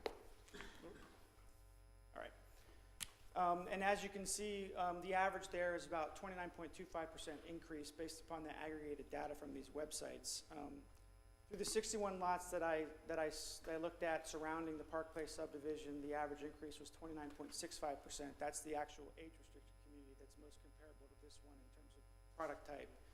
For Rivergate, the 69 lots surrounding the subdivision that I looked at showed a 27.67% increase on average over those lots. Now, if you look at the spreadsheet, you'll notice there's 2 numbers. I pulled out the vacant lots. Some of the vacant lots increased by over 100% in value. I also pulled out lots that had been vacant when they received their 2021 assessment and then had a house built in 2022, because those also had a much higher increase, 50% or even higher. So I used the numbers of just the lots that were improved at the time they were assessed in 2021 and 2022, so there was some fairness to the data. And as you can see, the actual age-restricted community almost matches the average increase that was shown in those 4 online sources. The Rivergate community, which is not age-restricted, was a little less, but generally in the ballpark. So there doesn't seem to be any impact on value caused by age-restricted. And in fact, I was surprised. I always look for academic studies because you can't beat academics in terms of crunching data and then synthesizing it into a report. I actually found two publications, one of which I think is more relevant to the other because one is from Finland. But this one at the top, the impact of retirement communities on home prices and evaluation of school achievement and residential sale prices. This was done in 2017. It was a master's thesis by an urban planning major at Tufts University, and she determined that there is a statistically significant increase in overall residential property sale prices as more homes in retirement communities are sold. So she found a direct correlation between increased sale prices in nearby to retirement communities. The almost exact same conclusion was reached in 2016 by a study that was done for a publication called Property Management. It was done by Tanja Vima, if I'm saying that correct, and Antti Kurvinen, and they're Finnish academics that were doing a study on urban planning study, and they found a very similar result, that the results show that a senior house development has a significant positive impact on proximate residential property values within 500-meter radius. So there doesn't seem to be a negative impact. There very possibly could be a positive impact, and this data bears that out. The park site donation, I put this up, I know you already saw it. I did want to clarify that we are actually donating to the city about 5 acres.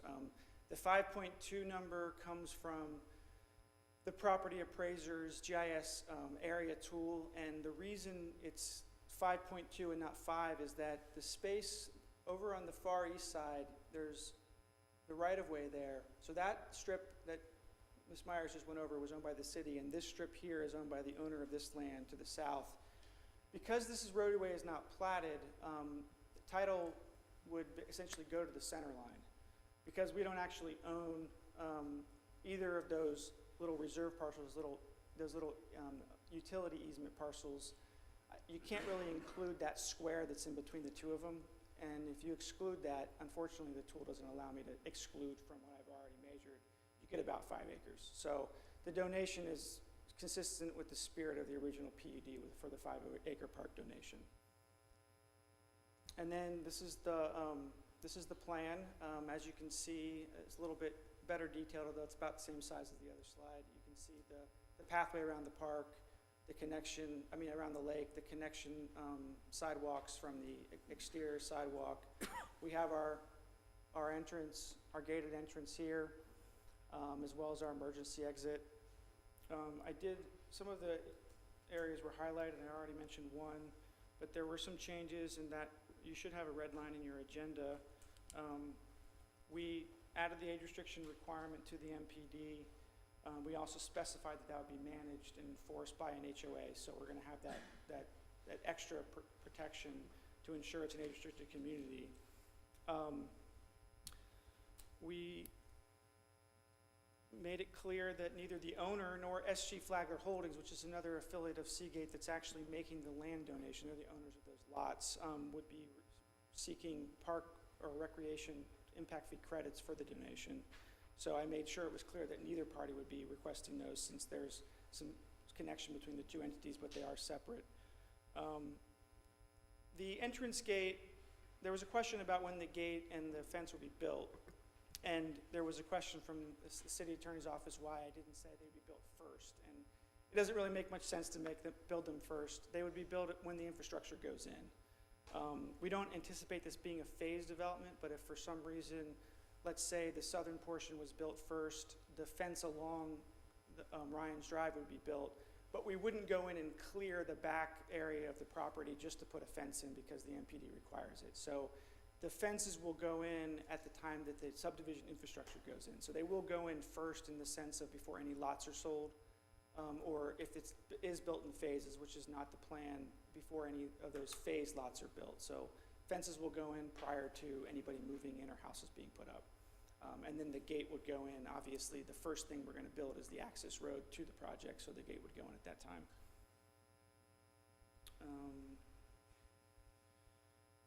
So the school bus stop was obviously a big concern, and for good reason. And as was explained to you by the city, location of roadways is determined by a number of factors, most of which are safety driven. We have clearance distance between the curves and the entrance road. Is it an ideal location in terms of those distances, as well as lining up with the existing road across the street? And that's where also the school bus stop is.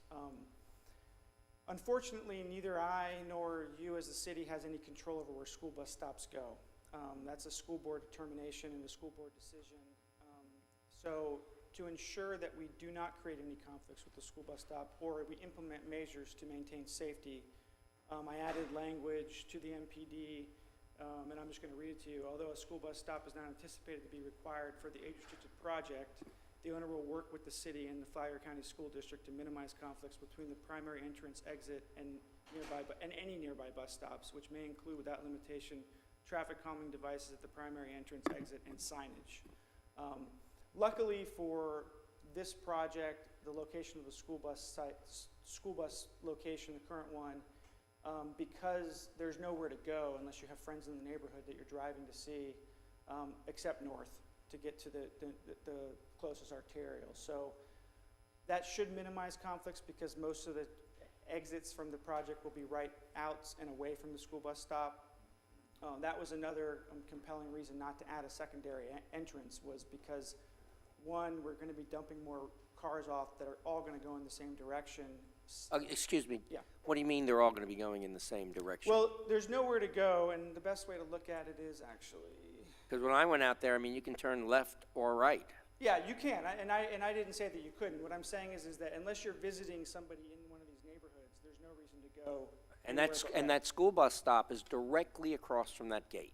If there's an accident in the middle of that road, it could hurt or kill some of these students. I mean, I went out there. It's right across from where your entrance is. Yes, sir. If we put the roadway further south, you would just be guaranteeing more cars going through that interchange. Yeah, but we'd be protecting these kids if we moved that entrance. I mean, it makes no sense to me. I went there. It's right there. I'm not going to sign off on something that could get one of our school kids killed. That entrance needs to be moved. And where will we move it then? I don't know. That's not my problem. You guys are the developers. Pick another spot. Well, we're following the city's requirements for the location of roadways. Yeah. I'm sorry. I really, that to me, I don't care what size the houses are. If somebody wants to live in a small house, they want a small lot, it's a gated community. If they want to buy it, that's their business. But the safety of our school children are paramount. I won't bend on that. Well, we added the language of the MPD. This is just a rezoning. I mean, we're not actually to site planning yet and for that approval. So we'd have to interface with the school board. Ideally, if there's a safer place to relocate the school bus stop, that would be. Then maybe we need to do that first. Well, that's why we put it in the MPD. That we need to get that. We need to get that done and then revisit this. How hard can that be? I don't think that you can condition a zoning approval on another agency's approval when it's not in your land development code. Well, I'm not going to be in favor of an entrance right across from a school bus stop. And my other question is, on the emergency entrance, every resident have a code to get in and out? The emergency entrance is purely for emergency vehicles. It's not to be. So a resident wouldn't be able to use that in an emergency. In the event of an evacuation, they could use it stabilized, so they'd be able to drive on it. Well, but if they're not evacuated and some trees fall down or something and blocks that main entrance, how do they get out? It would be usable. It's not a paved right-of-way that would be. But they could use it? Yes, if they need At it. any time they want, they have a key code or something to use that? Well, they usually put a knockbox on there. Property Management Association. I think you need two entrances for safety reason. It would also divert some of that traffic, and we need to look at where that school bus stop is. I mean, there's not a lot of distance there. No, and that's the problem with adding a secondary entrance is that you're dumping. I understand that you can go in other directions, but the predominant traffic pattern is going to be to the north. They can go left, they can go right. It doesn't matter. If there's an accident there, and that spills across the street into that school bus stop, and there's kids there, we have a potential safety problem. I went out there, I looked. No, I encourage that you go out. I encourage you to go out there and look. I did. I mean, again, we don't control where the school district places the school bus stop. I'm not going to approve an entrance where there could be an accident like that because there is a school bus stop there. I'm sorry. Just to add over here, would it be possible, in agreeing with what Councilman Danko is saying, and move that entrance like maybe where number 47 home is at the corner there? That wouldn't affect. Well, see, then you're putting the road on a curve. Yeah, and again, this has been. that's the problem. Not only has this been looked at, but this was the original PUD's entrance. Let me just ask the question just for in this process, what's before us tonight, are we ahead of ourselves in terms of, we're not looking at a technical site plan here, we're just can you restate what the decision before City Council is this evening? Sure. The decision before City Council tonight is to essentially, as Mr. Livingston said, the zoning is already in place. There's a master plan development agreement that was in place. This would be replacing that one. Pursuant to the terms as written of that master plan development agreement, as it pertains to school bus stops in particular, what it states is improved school bus stops for use by residents shall be provided if required by the Flagler County School District. Although a school bus stop is not anticipated to be required for the age-restricted project, the owner will work with the city and the Flagler County School District to minimize conflicts between the primary entrance/exit and nearby bus stops which may include, without limitation, traffic calming devices at the primary entrance and exit and signage. So by the terms of the agreement, the way it's written now, the owner and the city and the school district will work together to try to minimize any conflicts that there may be with nearby bus stops. So when is In it, addition to the bus stop that may or may not be required by when, virtue of. when would it be anticipated that the city staff would work with the school district? Yeah, if I may, I think I have a solution, possibly, and I have a suggestion. You know, we as city staff, we do have that technical review process too. A lot of times on our subdivisions and our master plans, we would go to the Planning and Land Development Regulation Board for approval of a subdivision master plan. That's the first step in the technical process. We also have the Flagler School member as part of the Planning and Land Development Regulation Board. The way the development agreement is written today, we skip that step because there was enough information to go straight to preliminary plat. But what I would suggest would be, it's apparent we don't have enough of the technical information to go to preliminary plat. I would suggest that we revise the master plan development agreement, let city staff, Flagler schools work together on a subdivision master plan, bring that to the Planning and Land Development Regulation Board when this issue is settled, and work with Flagler schools to get that approval by our PLDRB, and then move forward to a preliminary plat. That's what I Yeah, and would that's what I was suggest. thinking. One of the drawbacks to the planning process that we went through is that because this is an age-restricted community and was proposed as such from the get-go, at the planning board hearing when this was reviewed by planning board, Mrs. Bott was not present. It was the only item on the agenda that night, and because there was no school issues raised, she actually wasn't present to provide input. Now, she's not a voting member, but she is there to provide input. So are you suggesting that we halt this process tonight? No, and sir. go- If this is approved, I would add a condition that we take the subdivision master plan back to the Planning and Land Development Regulation Board, not the zoning, because the zoning, you know, that's kind of the first step. The second step Right. is what you're looking for. And if nothing changes and that school bus stop is still there? We will continue to work with Flagler Schools because they have the But let authority me to know do when you that work with- it out, with because that. I cannot, in all good conscience, and I'm pro-development. I love Seagate. They build great stuff.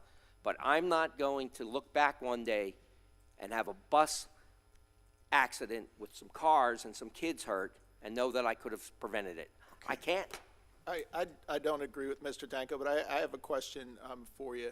I do see a benefit to the residents inside and outside of that community for safety and for other reasons, congestion, to have two exits and entries into and out of the development. The other developments that you referenced, how many entry, exit points do they have? That's a good question. We'll just go and look at them. So this one, Riviera Estates has two. You can see the way it's configured. The subdivision is configured with this cul-de-sac at the top, so you have two entry points. This one is, again, the way it's designed with the horseshoe pattern, and then that cross street, there's two entry points. And then Park Place actually has a connection to two different arterials or more main roads, so that's where those connections are. We have no objection to improving the emergency access and turning it into a secondary entrance. That was already discussed. We have no objection to that. That would make me feel better. I think it's just safer. If something happened to where that one entrance in and out was blocked, to expect residents to try and get in or get out in an emergency through an emergency exit. I know it meets whatever the code is. I just don't feel in good conscience that that's No, and safe. we actually heard that at the last meeting, and we discussed it, and we have no objection to improving that. That's an easy. Right now, the MPD does actually talk about two access points because it does have two access points, but it's a simple matter of just adding the word improved to that language, and that would add the second. That second access entrance point. would make me feel better, but I just want to make sure I understand something. If we approve this tonight, this is just the zoning change. You guys are going to go back and if you don't work it out with the school system, we could kill it then, right?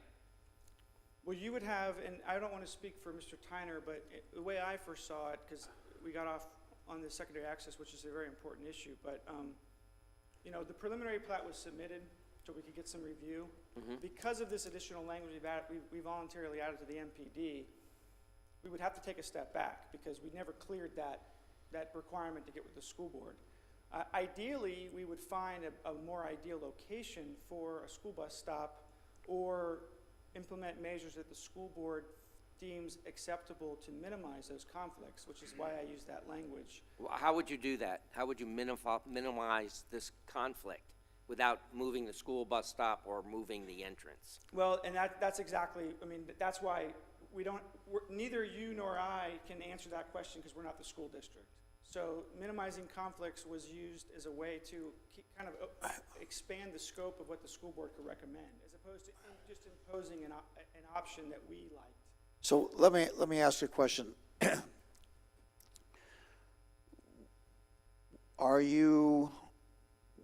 Would you accept the expertise of the school board representative regarding this particular bus stop? Actually, having gone out to the site and seen where the entrance is and where the school bus stop is, I can't accept that. From the school district? School says, oh, it's great, I still can't accept it, because it's so obvious what could happen. You give me a dilemma only because the school district is its own entity. We have no control or no say. I mean, we can suggest, but that's their call. I mean, I'm just confused why we can't move that entrance down a little bit. So let's continue this. So, Mr. Tyner, is there a way that the process can continue, but to Councilman Danko's point, if we're unhappy with the safety feature as we see it for the bus stop, we could halt the progress at that point in time? When do you come back to us again? We would come back at the final plat stage. And what would be your question at the final? Do we approve the final plat? Yeah, yes, you would approve the final plat. That would be the final If stage. staff can do their work and you're accepting of that prior to the final plat, you could have your vote at the final plat. I just have a question, though. What if we don't approve that final plat? What Right, happens? I think that's problematic at that point, because at the final plat stage, what that is a ministerial action based on what is in the code. So you just would have to look at what's in the code. There's no options, and many times they've already put in the infrastructure. Well, the roads and the utility lines. And so there's not vertical construction. Well, I don't mean to interrupt. You know, here's the problem is not that we chose to put the road there. The problem is that the city's policy, I don't think it's actually specifically codified, but it's a transportation planning policy, is to ensure that when you're adding a road, so you have a three-way intersection and you're adding a road on the other side, that they line up. That avoids traffic conflicts. That's the city's policy. So we design our projects with input from staff based on that policy, and it's been pretty consistently implemented. I was just speaking to my client, and we're not wed to the location of the road there. I don't think moving it down would help because you're gonna cause cars to be going, more cars. I do think you're gonna have more right-outs of this subdivision than any other direction because of where the closest arterial is. Have we done a full-blown traffic study? You don't have to do one at a rezoning stage. So my question is, have we? No, the applicant hasn't. Maybe we need to do that? Well, let me finish making my suggestion, because we have no objection to moving the road. The road is where it is because that's your policy. As a city council, you can direct staff to break from that policy, and we can move the road to wherever you want it to go. It doesn't affect the layout.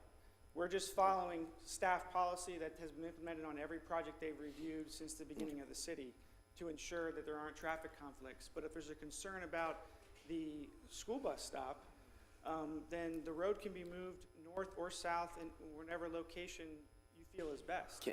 So we could do that. So, Mr. Tyner, do you have a problem with breaking from our normal? It's very technical. So you know, make a statement, we can move the road anywhere we want. We can't move the road anywhere we want. We've got, as Ms. Jordan had mentioned, we have some hard curbs, and you definitely don't want an entrance where you're blinded by the cars coming at you. So you want to be careful where you're located from a traffic engineering standpoint. So how long would it take to determine if we could move the road or not? I mean, we'll have to get with our traffic engineer and their team and get together to see where. 2 or 3 weeks? Yeah, probably could, right? All right, I'd like to Mr. make the Livingston? motion that we table this for 3 weeks and find out if we can move the road or not. Can I have a motion before we do public? So, right, as I was gonna say, we're in the middle of a public hearing that's been advertised. The public hearing can be continued, to another date certain. Okay. But if that is to be done, then I would suggest that since there's members of the public here, that they be allowed to speak too. So maybe you, and also, and I was gonna point this out earlier, but I should do this now, too. You know, discussion like we're having now should really happen after the public makes comments, because we want to make sure, the city council wants to be sure that they're hearing everything, because you can only base your decision on what you've heard here and what's been presented here at the hearing, or at this hearing or the past hearing that was done. So really, discussion or any motion should wait until after you've heard from the public, so that you have a full picture of what's Will there. you withdraw that for us, just withdraw it for the now? moment. Good, okay. Well, we're here to answer any more questions you may have, and then we'll turn it over to the public. But you do agree to making a second entrance? Yeah, we have no problem Okay. with that, yeah. All right, why don't you let us move to public comment? If staff, does the staff any other comment right now? None at this time. Okay, Maybe they don't, but I do. so the public has been very patient. It'll come back to us for comments. I'll be very brief. My questions was this going to be mainly rentals or for sale homes?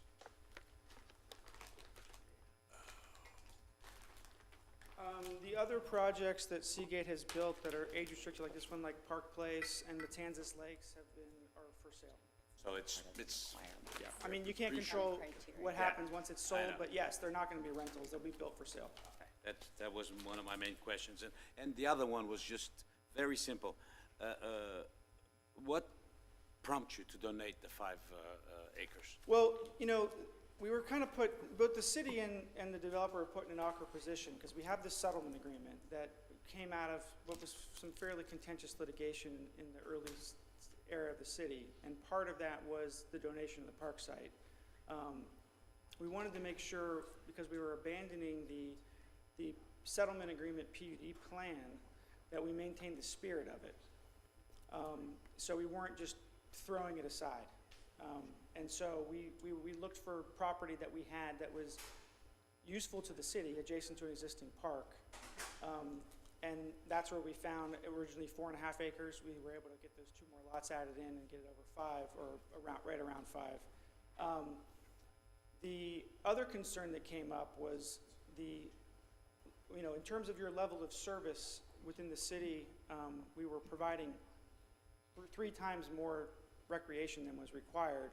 But because the donation site was so far away, we wanted to and because we're in a age-restricted community that's gated, in a neighborhood that doesn't have sidewalks, unfortunately, because it's an old ITT subdivision, we wanted to make sure that we were providing at least the 1.82 acres of recreation on site.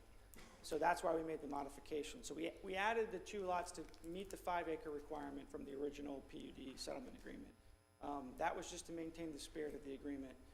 And then we modified we determined that we could, with the bank slopes and everything else, fit a walkway in around the lake to provide that as an amenity, which to me is a great amenity for an age-restricted community, because you have people that weren't going to go for a walk, probably can't or won't want to go very far, and probably would get tired of walking along a street when now they have the lake with 3 benches to sit at. So now we have actually almost 10 acres of recreation being provided through this project, when the requirement under your land development code and comprehensive plan is 1.82 acres. So we have use for that, Ms. Bevan, for that land. For the exchange parcel? And yes, it's more accommodating to our needs, yes. That's beautiful. That's what was my question. Thank you. All right, I'd like to open up for public comment. You folks have been very patient, so if you would. I wish I had more than 3 minutes. My name is John Clark, and at the last meeting of the City Council, the single entrance from Ryan's Landing was debated, and the applicant's attorney, Jay Livingston, stated the second entrance would be on a blind corner, that the tree line buffer would inhibit visibility, and traffic congestion would not improve as people would turn onto Ryan Drive in the same direction from both entrances. We believe these assertions to be incorrect. Looking closely at the survey and using Florida Department of Transportation standards for driveways and entrances onto streets, we find that a clear zone required for a road whose speed limit is 30 miles per hour is 335 feet in either direction. Using that guideline, we find a second entrance on Ryan, somewhere near 125 Ryan Drive, allows for over 400 feet in both directions. Locating a second entrance here eliminates the blind corner emergency exit that our fire chief acknowledges could require fire trucks to make a two-point turn into the development. It also eliminates a potential bottleneck as Ryberry Drive terminates on Ryan Drive at precisely the location of the emergency entrance. A second entrance would allow people to use Ryberry as a detour should either of the Ryan Landing's entrances be blocked or used by emergency vehicles. It would allow drivers to turn left on Ryan and access Rimfire closer to the Belterre Parkway. Effectively, it splits the traffic onto Ryan Drive. The applicant's proposed entrance across from Ryburn Way could be dangerous and result in accidents, and is close to a school bus stop for one. People leaving Ryan's Landing would have to look for vehicles coming from Ryburn, turning left or right, and for vehicles traveling in both directions on Ryan. Moving the entrance between Ryburn Way and Rykill will improve safety. There's a ditch that runs perpendicular to Ryan between 155 Ryan and 28 Rykill where the entrance could go, maintaining the required clear zone. They showed 700 feet in one direction and 350 in the other. You move it up toward Rykill, you take away that problem with the school bus. Should the applicant argue that the proposed entrance minimizes disruption to homes across from it, we would refer you to the applicant's Rivergate development, which was shown on the screen. It was brought up at the prior council meeting as a similar development in the R section. It has two entrances onto Ray Drive, and the first entrance is directly across from homes, not across street. Having two entrances increases safety for those in the development and offers choice on entering and exiting. And if you're coming from Route 100 or Town Center, you can enter the first Ryan Drive, and if you're going from Royal Ponds, you can go the second one. I don't have much time. A second entrance would split traffic, alleviate a choke point, and even commutes on Rimfire. We believe it's a public safety concern, and we would request that the City Council require dual entrances on Ryan. All right, thank you for your comment. Next speaker. Good evening, Kim Olson at Ryberry Drive. Excuse me. Last time I was here, I presented 100 signatures from people that are asking that you deny this application. I have another 197, if I could approach quickly.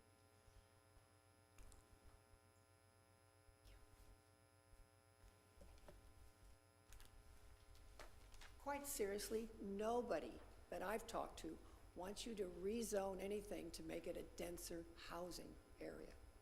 They don't want it. And it's rather ironic that the applicant's asking you to set aside their very own agreement they had with our city. An agreement reached after suing the city of Palm Coast at taxpayers' expense. It wasn't mentioned that in 2005, the city council actually designated this area to be 1 acre estate homes. So the next year, Seagate came in, and that's when they tried to make it attractive, giving 5 acres and then only doing 64 homes and 80-foot lots. And now they want to get rid of that, 95 homes instead, 50-foot lots, 1 entrance, and they want back the 5 acres. And they're giving you less value not in our neighborhood. By the way, there are already 9 55-plus communities in Palm Coast, and one being built in Bunnell on State Highway 1. Do you know how many homes are in Lehigh Woods? How many lots? 6,154 lots. And except for 2 small streets, all of the people living in Lehigh Woods have to drive onto Rimfire Drive to get out of Lehigh Woods.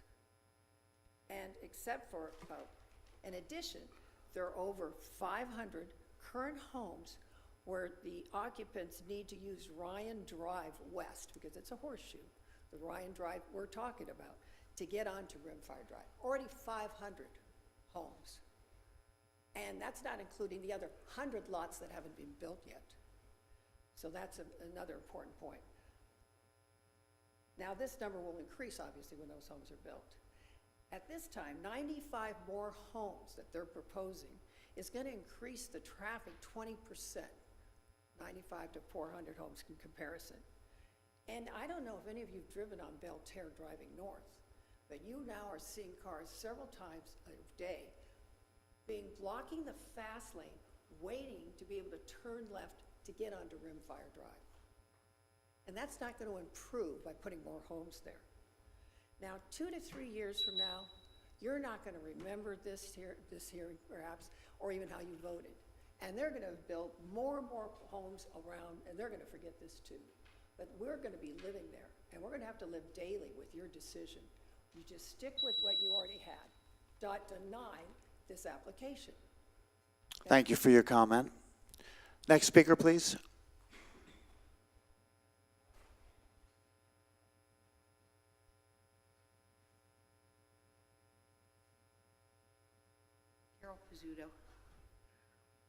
I wasn't even going to speak today, but I've been listening to all of you, and I haven't been to a meeting in a very long time. They had asked me to round up some signatures for petitions, so I got Carol, could you move the microphone closer to your face? I'm sorry. Sure. Yeah, you can bend it. You can bend that down. Perfect. There we go. Thank you. I'm sorry. I got a couple of hundred signatures. I said if he would have given me a week, I could have gotten 1,000. The interesting thing about getting the signatures for the petition is everyone said exactly the same thing. What are you doing? You're supposed to be representing them.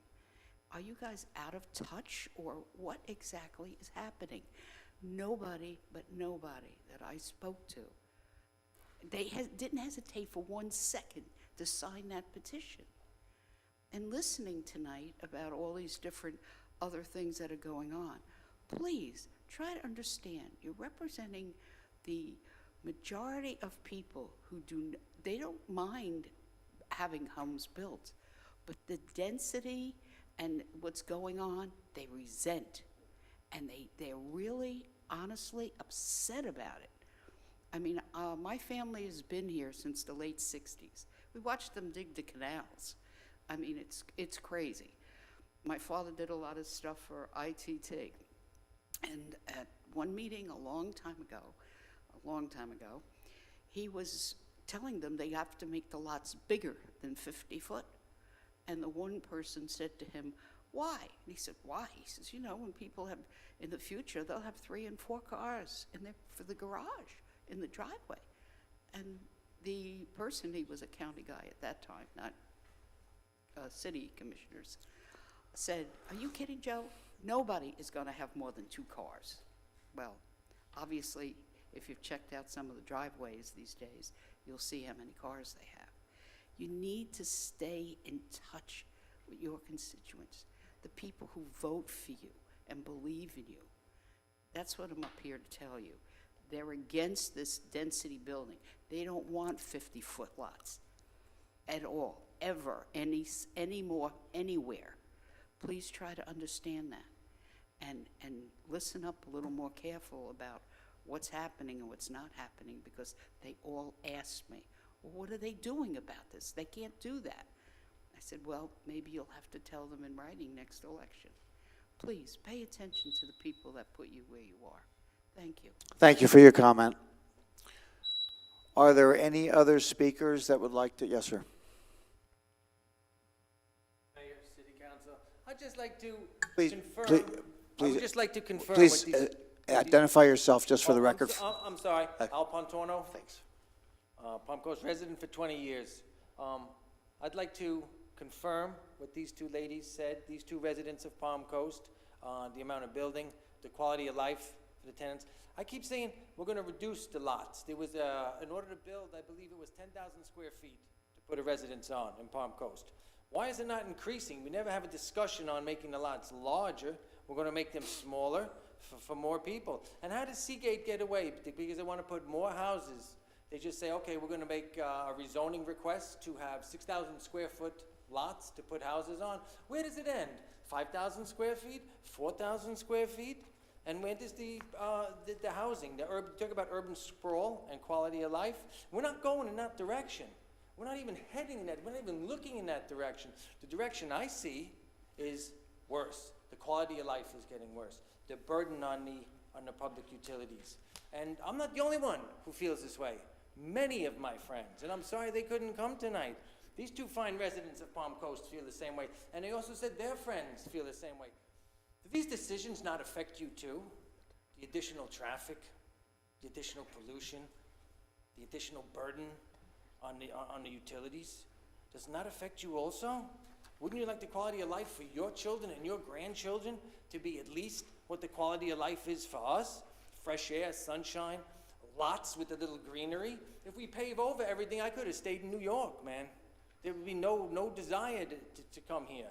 I enjoyed the quality of life here. I hope to continue to enjoy the quality of life here. But the direction we're going in, with all the building and the smaller lots, I don't see it happening.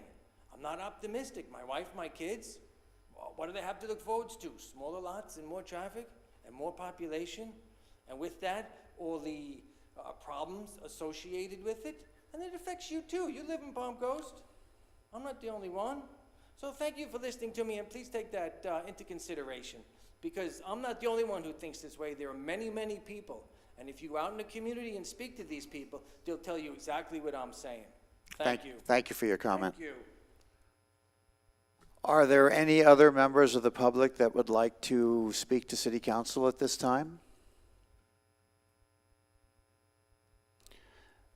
Seeing none, I'll come back to City Council. Comments? I'd just like to make that motion that I made earlier that I withdrew. Let's let everybody make their comments. Um, All right, go ahead, you can make the motion. that we postpone this or delay this or whatever you want to call it until we get some concept on whether or not we can move that entrance. I'll have to ask, is there a second to the motion?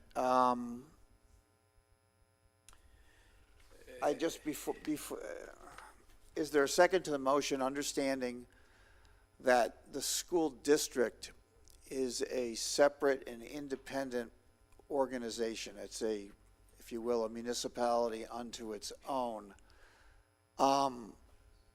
Personally, I feel that the school district should be responsible for the safety of their bus stops, because they choose where they are, and they actually schedule and assign the drivers to stop where they do. So We're looking though at a. I just don't, I don't want a motion that can't come to an end. What Yeah. we were looking at is, can we, the city, approve moving that entrance a bit? To where it didn't have to be directly across from a street. Can I second that for the sake of Sure, discussion? please. Sure. I'll second that for the sake of discussion. Okay. I'm pretty sure that one of the reasons why I actually proposed our new councilman to be with us was because I believe that that was going to be an open door for the school issues. So that's something, the school bus is something that I take very serious. Okay. I never, since I've been here, voted against one-family homes. Never. I always voted against multifamilies. Even though one of the questions on my survey, it's going to be, would you like to see homes built in 60 or less lots, 60 feet or less lots? It's going to be one of the questions that I have. In this case, the horse is already out of the barn. It's a tough one for me. It is a tough one for me, because I've never voted against single-family homes. This is still, in my eyes, a can of sardines. It's less than a can of sardines that we voted for before, but it's still a can of sardines. But I gotta be true to myself. I gotta be true to what I believe. Okay, and due to the fact that this horse is out of the barn, okay, we have to look at it very, very careful.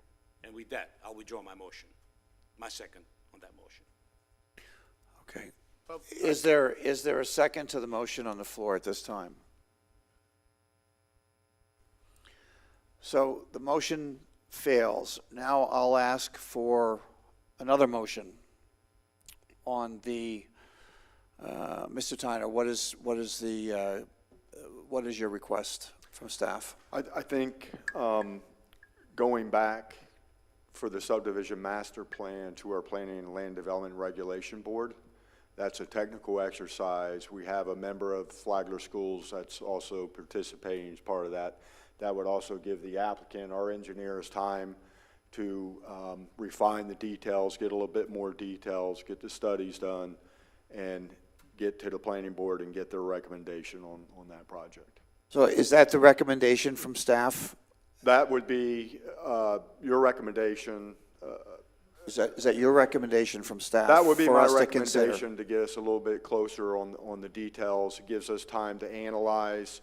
It gives us another public hearing with the Planning and Land Development and Regulation Board as well to make sure that You've heard staff's comment. Yes, Councilor. If I may. So the two things that I heard would be, there would need to be two changes to the current agreement that's drafted for this project. One would be that the secondary access point is improved, that condition would be added. And the other condition, and Ray, I need you to tell me if this is correct, would be that the project must go through master site plan approval. Yeah, the subdivision master plan Okay. will go to approval by the Planning and Land Development and Regulation Board. Because right now, the way the development agreement, I don't have the section in front of me, it goes directly to preliminary plat, which is the staff level. Okay. Okay. So I would make a motion to amend the ordinance. If I may, let me just make a comment, if I may. Can we also reach out to the school district to get their opinion on the safety of the stop, so that we have we have to rely on their expertise, because none of us have, I mean, you have observations, but certainly none of us are traffic experts and we would rely on the school district for that expertise. Can we get them to document their opinion on the stop that you all come up with? Yeah, I think so. I think when we go, before we get to the Planning and Land Development and Regulation have Board, them- we'll make sure we have have them that come coordination. here and tell us. Yeah. I just came up to help in terms of the agreement, because I know it pretty well. Section 4B, yes, Section 4B currently contains language that's standard for an MPD that has sufficient detail to skip the subdivision master plan, and that's, the master plan contains a level of detail satisfactory to permit the subject property to proceed directly to preliminary plat. If that line is stricken, then we're subject to the land development code requirements, and we have to go through the subdivision master plan. So that would, the only change would be 4B, striking that sentence, and then the secondary access, sorry, I just actually made the change to my draft. This is in section 6B2. It currently says the project shall provide and maintain 2 access points. What staff tends to do when there's no apparent need for 2 improved access points is just leave the language that way. But if you just add 2 improved access points, then you cover both of those issues. Striking that one line and adding improved to section 6B2 would address the concerns. So just to help for the motion, if that's something that the city council wants to consider, it would be section 6A2, adding improved after the two, between two and access points. I And- have it, Did Jay. you get it? Okay. Yeah, I have it. Thank you. Mhm.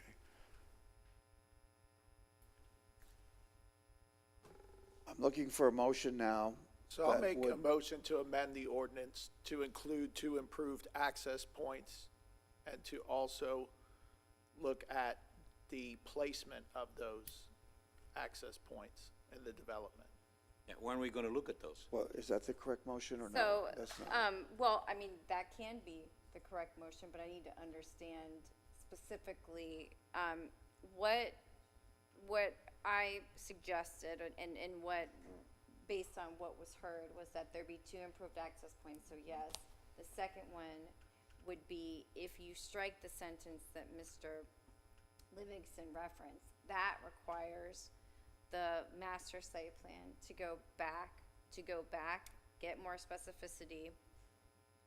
Staff has heard what the concerns are, and then take that through the PLDRB, and I'm assuming when it goes back to them, staff will say, this was the concerns of council, Right. this is what we need to hear from the school district. So I think if that's what your intent Yes, is, so how would I So, modify the amendment? let me save you a moment here to make this easier and tell me if I'm off base. Can I continue this evening until staff has a chance to do the work that we've just discussed? so, you can continue this matter at any time. With direction, but I think what staff is getting at is we go through additional level of review if we place the motion, if the motion is set as we discussed, then it goes back through an additional level of review through the PLDRB, it goes back So to the them. motion sets the process. In this case, yes, Okay. because you're modifying So the let's, if you wouldn't mind one more time, let's hear that motion. So I'd make a motion to amend the ordinance to include two improved access points and going back through the PLDRB to look at where the most appropriate locations are for those improved access points. And you'd want it brought back to council at the earliest opportunity? Yes. So that's continuing, basically, correct? That's the motion I was trying to make. Yeah, okay. Okay. All right. I'll second that motion. All right, is there any discussion on the motion? Is it clear to everyone? Okay, so, Yeah. go ahead, Ray. Yeah, I just need clarification, because I thought, so we're not adopting the ordinance, we're going back to planning board for a review of the subdivision master plan. I guess I was under, my suggestion was, if you are going to adopt this ordinance tonight, that it would be subject to going back to the Planning and Land Development Regulation Board for that technical review. Yeah, and for the record, I would have to vehemently object to the motion as it was made, because you're essentially rewriting your land development code. You're making my client go through the master plan, site plan approval before they have the zoning that they're requesting. It's inconsistent with your land development code. Can you withdraw your second? Why? Because the language is off. So If here's, it's subject to, go ahead, explain. so, Mr. Livingston's right. You can't go through the technical site plan review until you have your zoning in place, because that's the next level. You have to get the zoning established first. So in this case, what we have is the zoning. That's what we're going through now.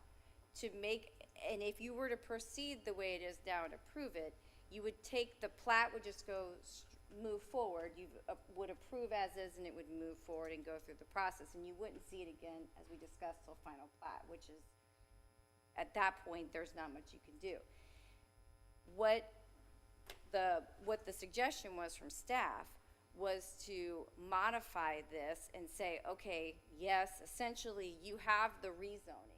However, the plan you've provided needs more review, because we have issues with the location of the entrance and its closeness to a school bus stop, and there are safety concerns there.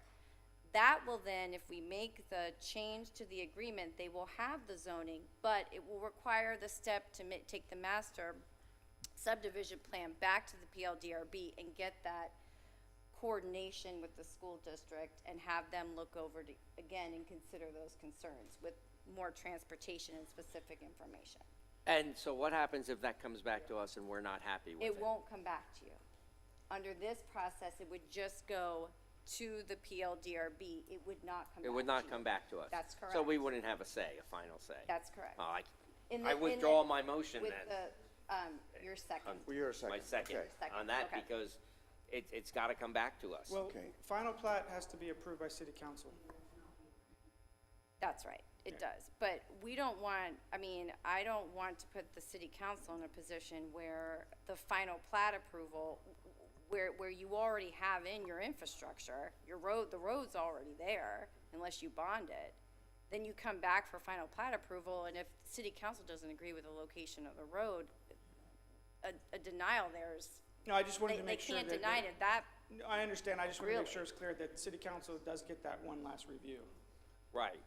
But at that point, there's not much we can do about it, That's right? right. That's That's correct. So that's why I was making the motion to continue this a few weeks to give Mr. Tyner time and staff time to get together with the school board and the developer and see if we can iron this out and come to something that makes everyone happy and then approve this. Mr. Tyner, any objection to that before I ask for a second? To continue? No, well, yes. Continue To this, what, see if to we what can work Councilman Danko something said. out. Does that cause you an issue that I'm not aware of? No, I mean, we'll try our best to get with the school board. I mean, we tried to coordinate with them before, and I thought that, going back to planning board would give us time and more technical, and we have the representative on the planning and land development regulation board as well. I would second that. And it's not just the school board. So hold We on, have other hold on. questions here. I have a motion and a second, so now let's discussion on the motion. the motion on the floor was from, I withdrew my second on that. I made a new Drew motion. second. But there was still a motion on the floor without I'm a sorry, second. did you I'll withdraw withdraw. your I'll original withdraw it. motion? If you Okay. want to make your motion. I made my motion that we continue this to give Mr. Tyner and staff opportunity, along with Jay, along with the developer, to work with the school board and see if they can come back with something. And hopefully you do, and then we move forward. I'll second that. Just by way of, for specifics, if there is a continuance, we should continue it to a date certain. I would assume, so you don't have to go through re-advertising. So the next business meeting, is June 21st, but that's not enough time, because that's next week. Maybe the July 5th business meeting? Mr. Livingston, that'll give us enough time, you think, July 5th? Yeah, I'm not sure. July is complicated, so. City manager? Well, the options are July 5th or July 19th. Both of those are up in the air as far as whether I can be able to.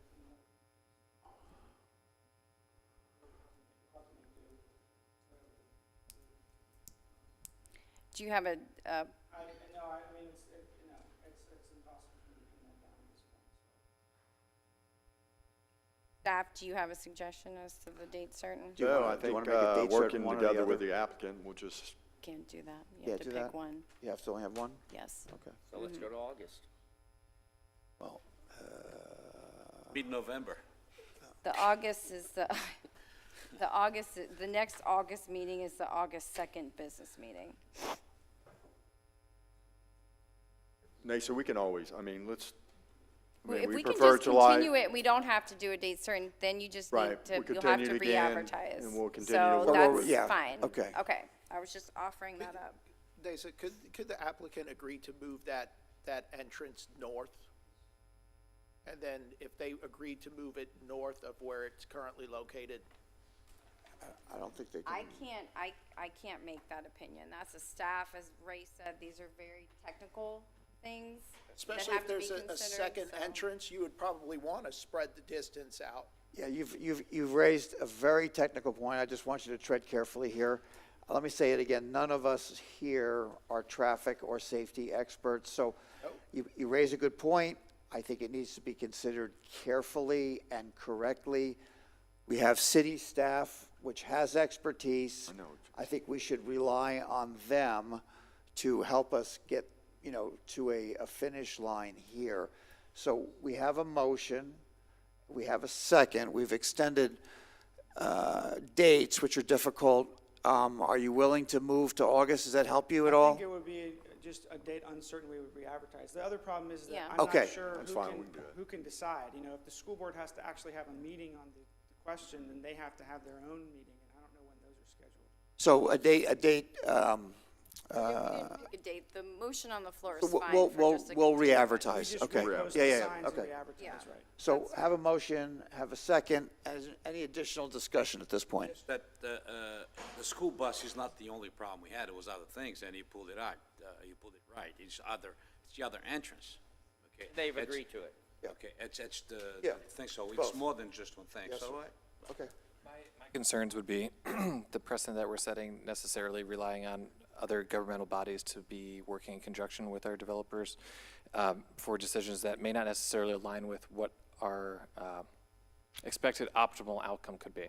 If we just try to forecast a situation where the school board comes back and they say that is the safest place for a school bus stop, is that a situation that we see ourselves being able to resolve out of? I'm unsure at that, and the secondary issue about the gate, I believe, was resolved, about the secondary entrance, I believe, was resolved. So I'm not exactly sure on what points that are inconsistent with the land development use here that we're disagreeing with, but if that's what we're going with, that's what we're going with. And to your point about the school district, I mean, all that is supplementary evidence. It's like, that's all it would be for to be considered. So there is a motion and there is a second. So let's call a roll call vote, please.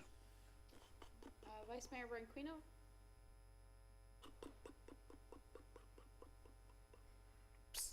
yes.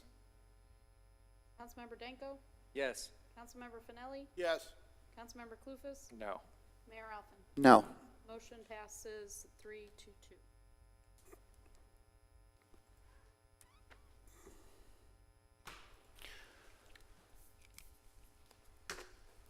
Okay, we move to, the clerk has the floor now, I believe. Mayor, City Council, in 2008, the city entered into an interlocal agreement with the Flagler County Schools, Flagler County, and the city of Bunnell, while Flagler Beach was a signator in 2020 that got added on. The object of the Oversight Committee for the interlocal agreement relates to coordination on planning for school facilities and material related to the impacts on development in school facilities. In 2021, Mayor Holland was appointed with Councilmember Clufus to the Oversight Committee. With the resignation of Mayor Holland, Council then appointed Councilmember Barbosa. So at this time, we do need a second person to be appointed to the committee. And the committee is reconvening its meetings this Thursday, June 9th at 1 p.m. So let me make a comment. I'm willing to volunteer to fill that role until such time as City Council may want to change it. I have spent 10 years working with the Flagler County Education Foundation, so I have some background, and I've followed the proceedings leading up to these meetings. So if I... Give me the gavel and make a motion. Or I'll make the motion. I think Be- we'll all be- agree. Before we It's do, if I could, I'm going to recuse myself from this vote just because I'm employed by Flagler Schools. Thank so you for that. I will. Objection. No, So I have a motion. Do we have a second? Yeah, seconded. And a second. So roll call vote, please. Just so it's clear because of Councilman Finelli. Vice Mayor Branquinho. Yes. Gotta work a Councilmember lot more. Danko. Yes. Councilmember Finelli's excused. Councilmember Clufus. Yes. Mayor Alphen. Yes. Motion passes 4-0. Thank you for that. We now move to the consent agenda, and I will ask the public, are there any items on the consent agenda that they would like removed for discussion?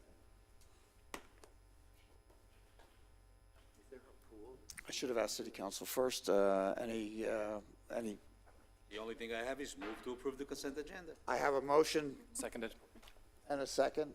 All in favor, please signify by saying aye. Aye. Aye. Any opposed?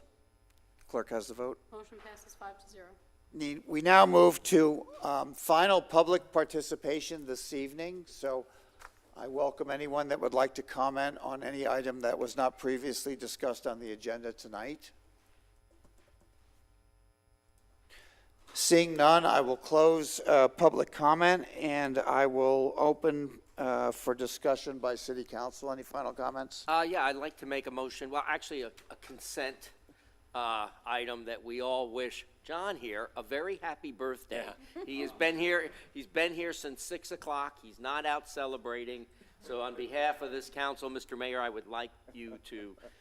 We wish you a very happy birthday. As long as you don't make me sing, Well, that was going to be the motion, but I realized you didn't. And I'm only jealous of you and Mr. Klufus that have so many more birthdays ahead of you. Thank you. Proclamation outlining his entire life you'd like to read I'm right now? holding it, not So tonight. that's all I have, Not Mr. Mayor. tonight. So, anyone else? The only matter of note that I would like to make is I'm requesting and just kind of informing the council that I'm going to be in New York for our following workshop and the next meeting. I'll be returning for our July 5th meeting. My niece is having a baptism. congratulations. Thank you very much. Thank you. Anything? No, other than just Okay. thanking my colleagues for being patient enough to putting up without me for the last 3 weeks. But trust me, I'm a renewed man because my head is a lot more clear. I'm still with the same tick-headed, but that's a different story. Good. All right, last comment that I will make, and I'll make this, wow, it's a tough act to follow. So let me try. So we will have a spectacular notification at a future meeting that the city of Palm Coast is a winner in the water reduction contest that was nationally run and that we won. So I'm just making note of it, but we will have a presentation so that all of the communications department can be well rewarded for the efforts to get the word out so that we can save that most precious commodity, our water. And with that, I would ask... I forgot something that's very important. For those of you who hear me at home, June 10th at 6 o'clock, we'll have the raising of the flag of the Portugal Day here, and I'm very proud of it because it's my heritage. So those of you who could make it, I appreciate if you show up, and thank you, Ms. Bevan, for putting up with some of my counterpart on the other Portuguese club, because it takes patience to deal with that people. I know that. So, once again, thank you. All right. That's good. And make a motion for that. Oh, no, wait a minute. They still got to go. What am I talking about? That's all right, go easy. We'll be there, don't worry. City Council, Councilor I have nothing. and City Manager, I know you have at least something. I did have something, but I like to just keep that for a future meeting. So you're getting us excited about what's coming next. Good, I like that. All right, with that, I would ask a motion to adjourn. I'll make a motion. I'll second that. Second, all in favor? Aye. Aye. Okay, thank you. We are adjourned.